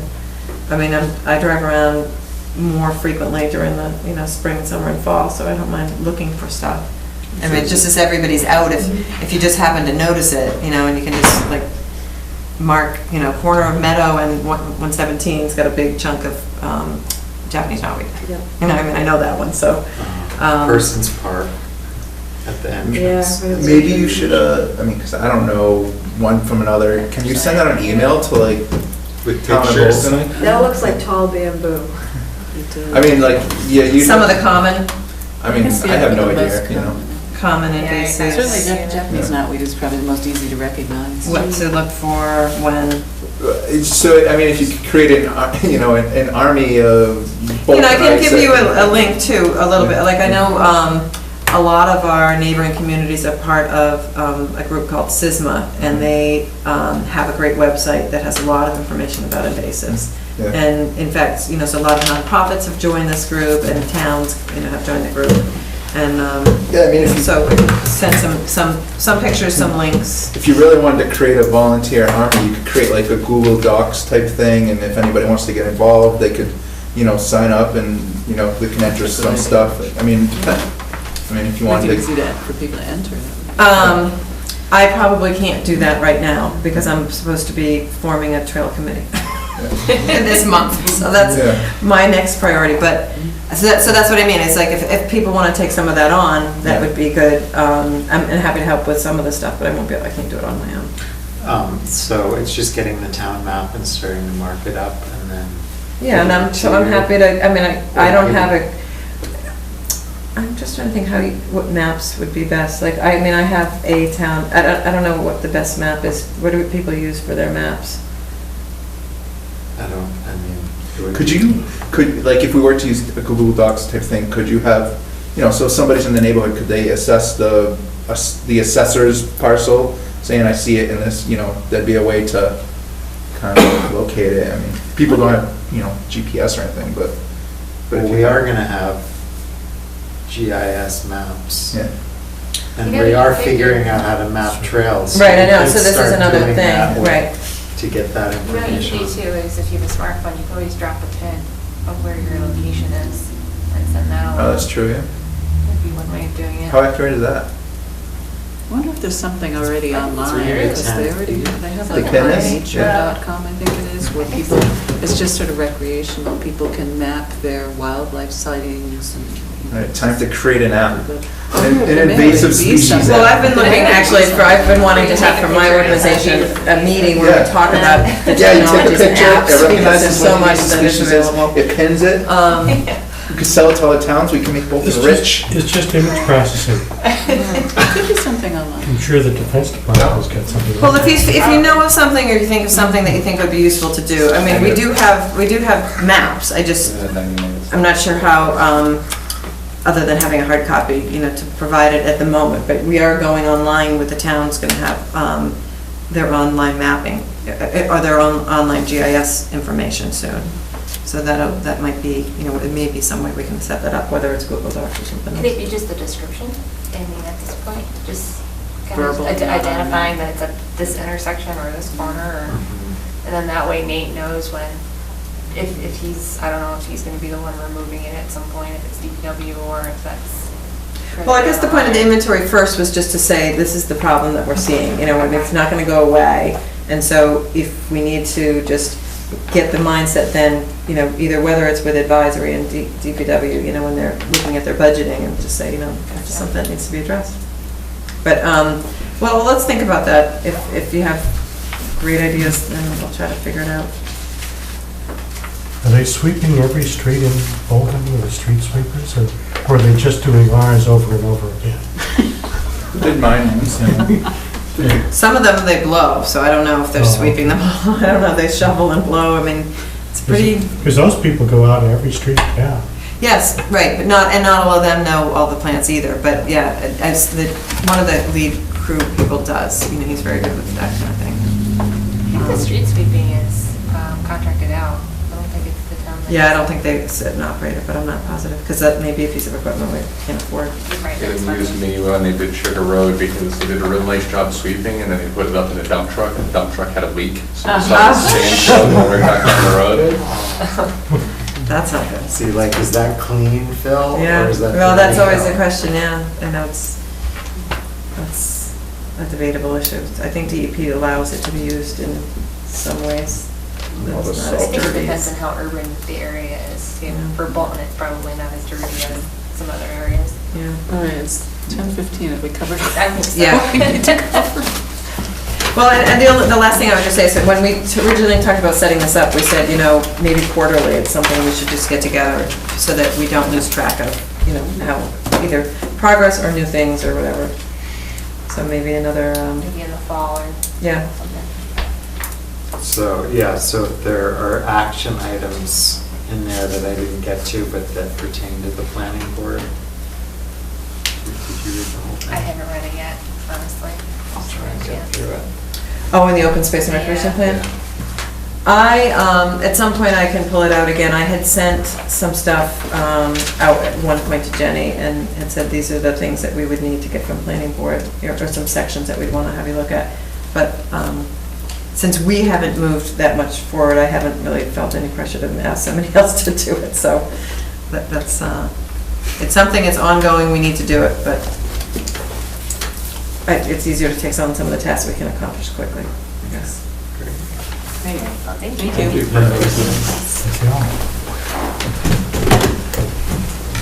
So I'll take a quick look online, because I think they may have something where you're looking at, you know, a map on how you just, Yes, it is. Yeah. I believe it is. put, you know, I hope it's summer soon. figure out the invasive species. They have that for like various nature things, birds. I know they have it for like the dead turtles. Yeah, they have it for tracking, First time animal we see it. tracking, anything. There's all different Yeah. things. So I would imagine they might have something. Yeah, I We've just not- don't know the right way to do it, but Anyway. Well, but my wife spent most of the day cooking. Go back to My base. daughter- So where were we? well, we left off just on, so, And she had a C-section, so. oh, I meant to do that while the planning board was here. Weeks worth of. So she's just read it now as you go away. And he Well, didn't have to- Talking about the fence around the solar facility, they made it be Tomorrow would be raised. good. Okay, well, I can still report on that to Tomorrow's pretty cool. Erica, Very but, wet. so, just on pace, I had it It's a dry asterisk, season. Yep. Oh, it is. but I think it needs a little more growth. So this is on Sugar Road, they built a new house there, the house is outside the buffer zone, they have a fence that's been installed to sort of show the back of the yard, and we allowed the well line and the well to be within the buffer zone. Is that next to that fire mat? Yes, yep, Okay. so it's right on that corner. Yeah. So it's been seeded and it's starting to come in, but it really wasn't at that, like, you could say mowable stage, not that it's going to be mowed, but it really wasn't enough growth yet. So I said that I'd put it off until the next meeting, you know, and take another look in 2 weeks. I didn't know he built that house. What's that? I didn't realize he built that house. Yeah.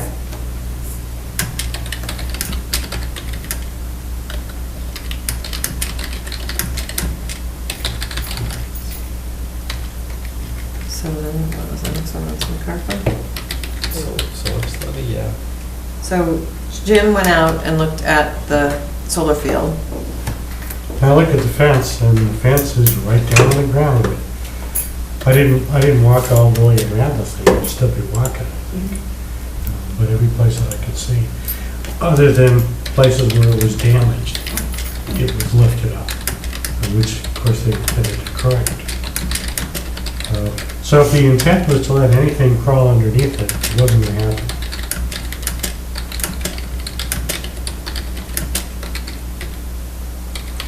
So that's what I saw. What we want to do about it is a different question. Well, I mean, it was our recommendation that it be The up, green space, yeah. and it was in their decision that it be up. And to me, I didn't see why, because somebody did it wrong. It shouldn't fix it and do it the way it was supposed to be. Now, is it, where it's sand, I haven't been out there to look at it, is it where it's sandy soil, is it something that can we move? You know, any grading under it? No, it's. Well, I think that's up to them Is it, yeah? to figure out how they're gonna do How they're it. gonna do it. Yeah, But the that's what guy I'm just was, saying, is that an option? I don't know. I don't know, I haven't seen. the guy who was out there at the time, I went out there with Erica, who was looking out at part of the roadway composition. So they had one of the engineers out there. And he said they'd have to have the machine go to every post and pull up the fence. But they have to go over to so many, didn't you say because it's raised and cracked, some of the There's things? only a couple of them. Oh, that's only a couple? Yeah, so, you know, that's going along with like a come along or some kind of a thing and doing And it. he used the word come on. Yeah. That's what they'd have to do. They have to do it all around the, how many acres is it? I don't know, you said something that was more than I knew that it It's was. over 10, Over 10? yeah. So, how do you guys feel? So I think they should rate They it. should fix it. Yeah. If we don't, people will say, you know, well, all right, we'll wait until we're done, and if we don't do it, then they'll say, never mind. Okay, so that's done. Okay. 5 Shire? Five Shire, I don't really have anything new, but I did email the engineers, and I'm looking for a date to have a pre-construction meeting. They technically will be able to start as early as June 16th, if and unless, so long as there's nothing from Office of Dam Safety that says differently. So I'd like to, I'm trying to get that underway next week so that they're, when they're ready to go, they can go. And then the Vaughn Hill one, I, once again, have not yet contacted that owner or sent you guys the doodle poll. So that's really just trying to get a site visit scheduled. So I pulled it out, it's on my table. What's the issue with this again? That's the one that there was encroachment into the conservation area. That's right. Yeah. Okay. Administrative business? I have some bills.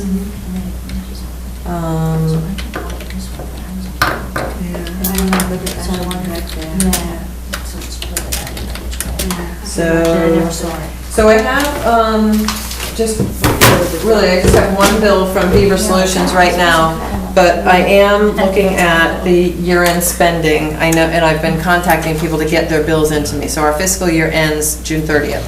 So we have a little bit more money. I owe some money to our land consultant who came out and did the work party with me.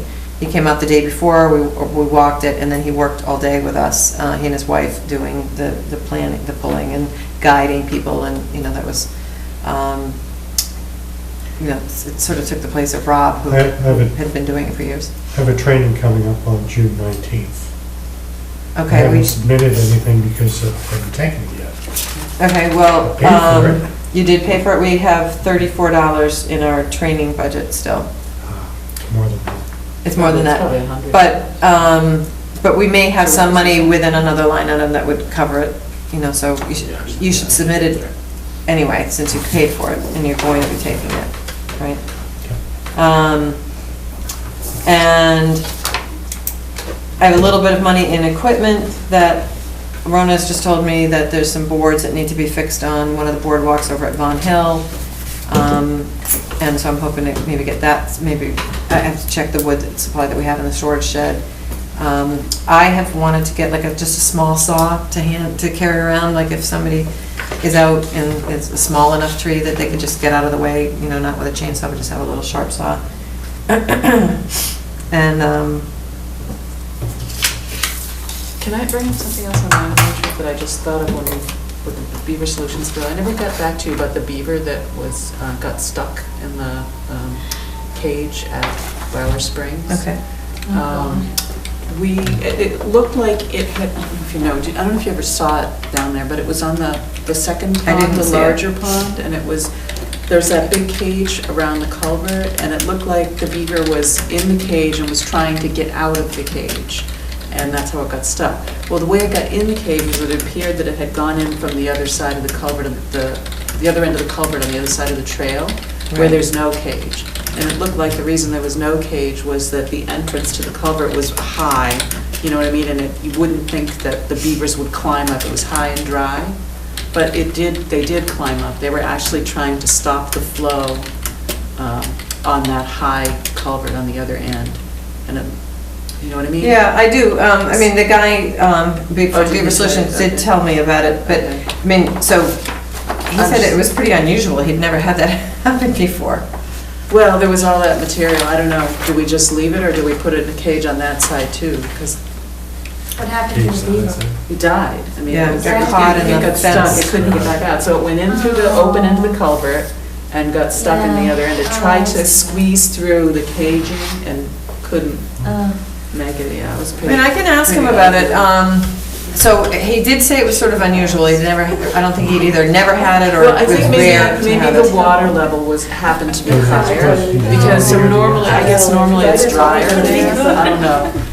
And so the height, the culvert is pretty high, pretty elevated from water level, but the water level must have been higher this spring or winter, and they were trying to plug it up. They still were climbing a little bit through that, I guess it's riprap, all the stones. Okay. They were climbing. But I'll ask him, I mean, Yeah. whether, what it would cost and whether he thinks Right. that it's something that we should do.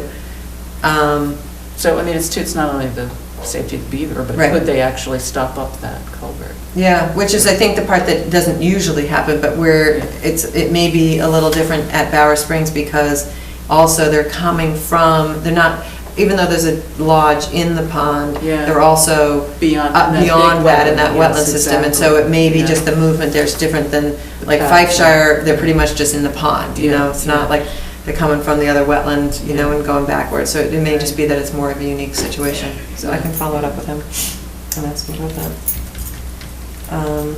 So actually, just to finish that, he was gonna change the mesh on the existing cage so that the Just make beaver it smaller? wouldn't fit, yeah, so that the beaver couldn't get stuck in there.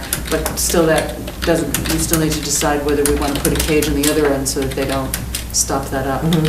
Well, I did, when I got this invoice from him, which was just today, I did say, did you have more work to do out there? Because I couldn't remember if he had finished anything else. So I'll have some further conversation with him.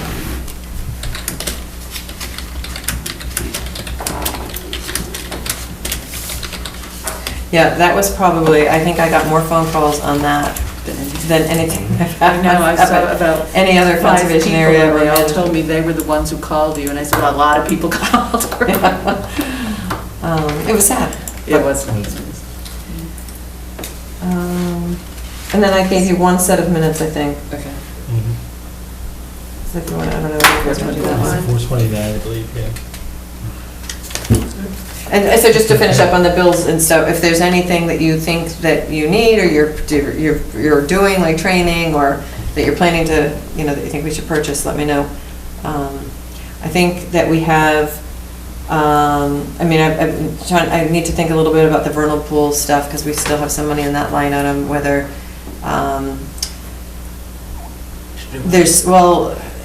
there were some complaints about how it went this year.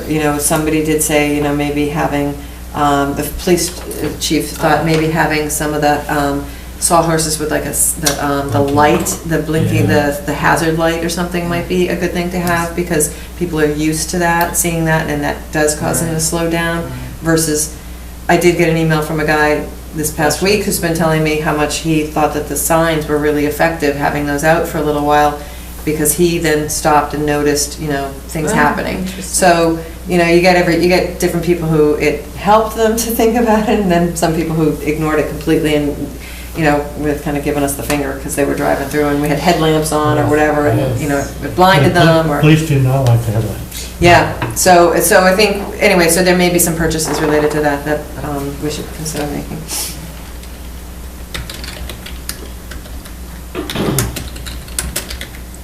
So who wants to sign minutes? Or vote to approve them. Oh, okay. It's just the 429. Yeah, I didn't put the other ones out today Okay, yet. so I make a motion that we approve the April 29th, 2014 minutes. Second? All in favor?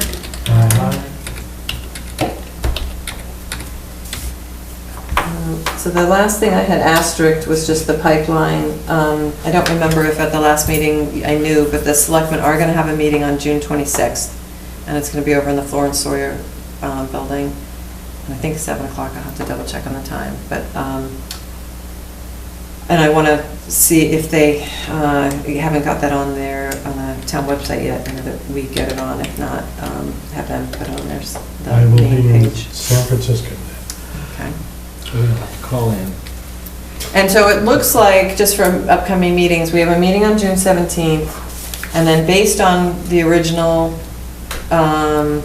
doodle poll stuff, we have one scheduled for July 15th and one August 19th. I don't think do I have this? I don't think I So have I'm these dates. gonna miss the next one, June 17th. Are you missing the next one? No, we're going the 25th through the 6th. So then we'll need everybody. And Max, keep thinking about joining. And then July 15th, I thought you told me that you looked at Oh, did the I? meetings and that you were okay with Oh, them. okay, do I have that? Okay, maybe But I do have all these. You should double check so that because I need to start to figure out the filing deadlines for those meetings. And because it's only one in each month, June you know, 17th, July 15th, August 19th, is that what it is? those are based on the poll. So everyone should, it's on their agenda, so just look at those. And if anything's changed, you've got a vacation or job or whatever. So that's all I have. Okay. Yay. So, 10:30. so let's close. Okay. Do I have to do that form? No, we're done. You just did it, yeah. Yeah. I think you just did. Ugh.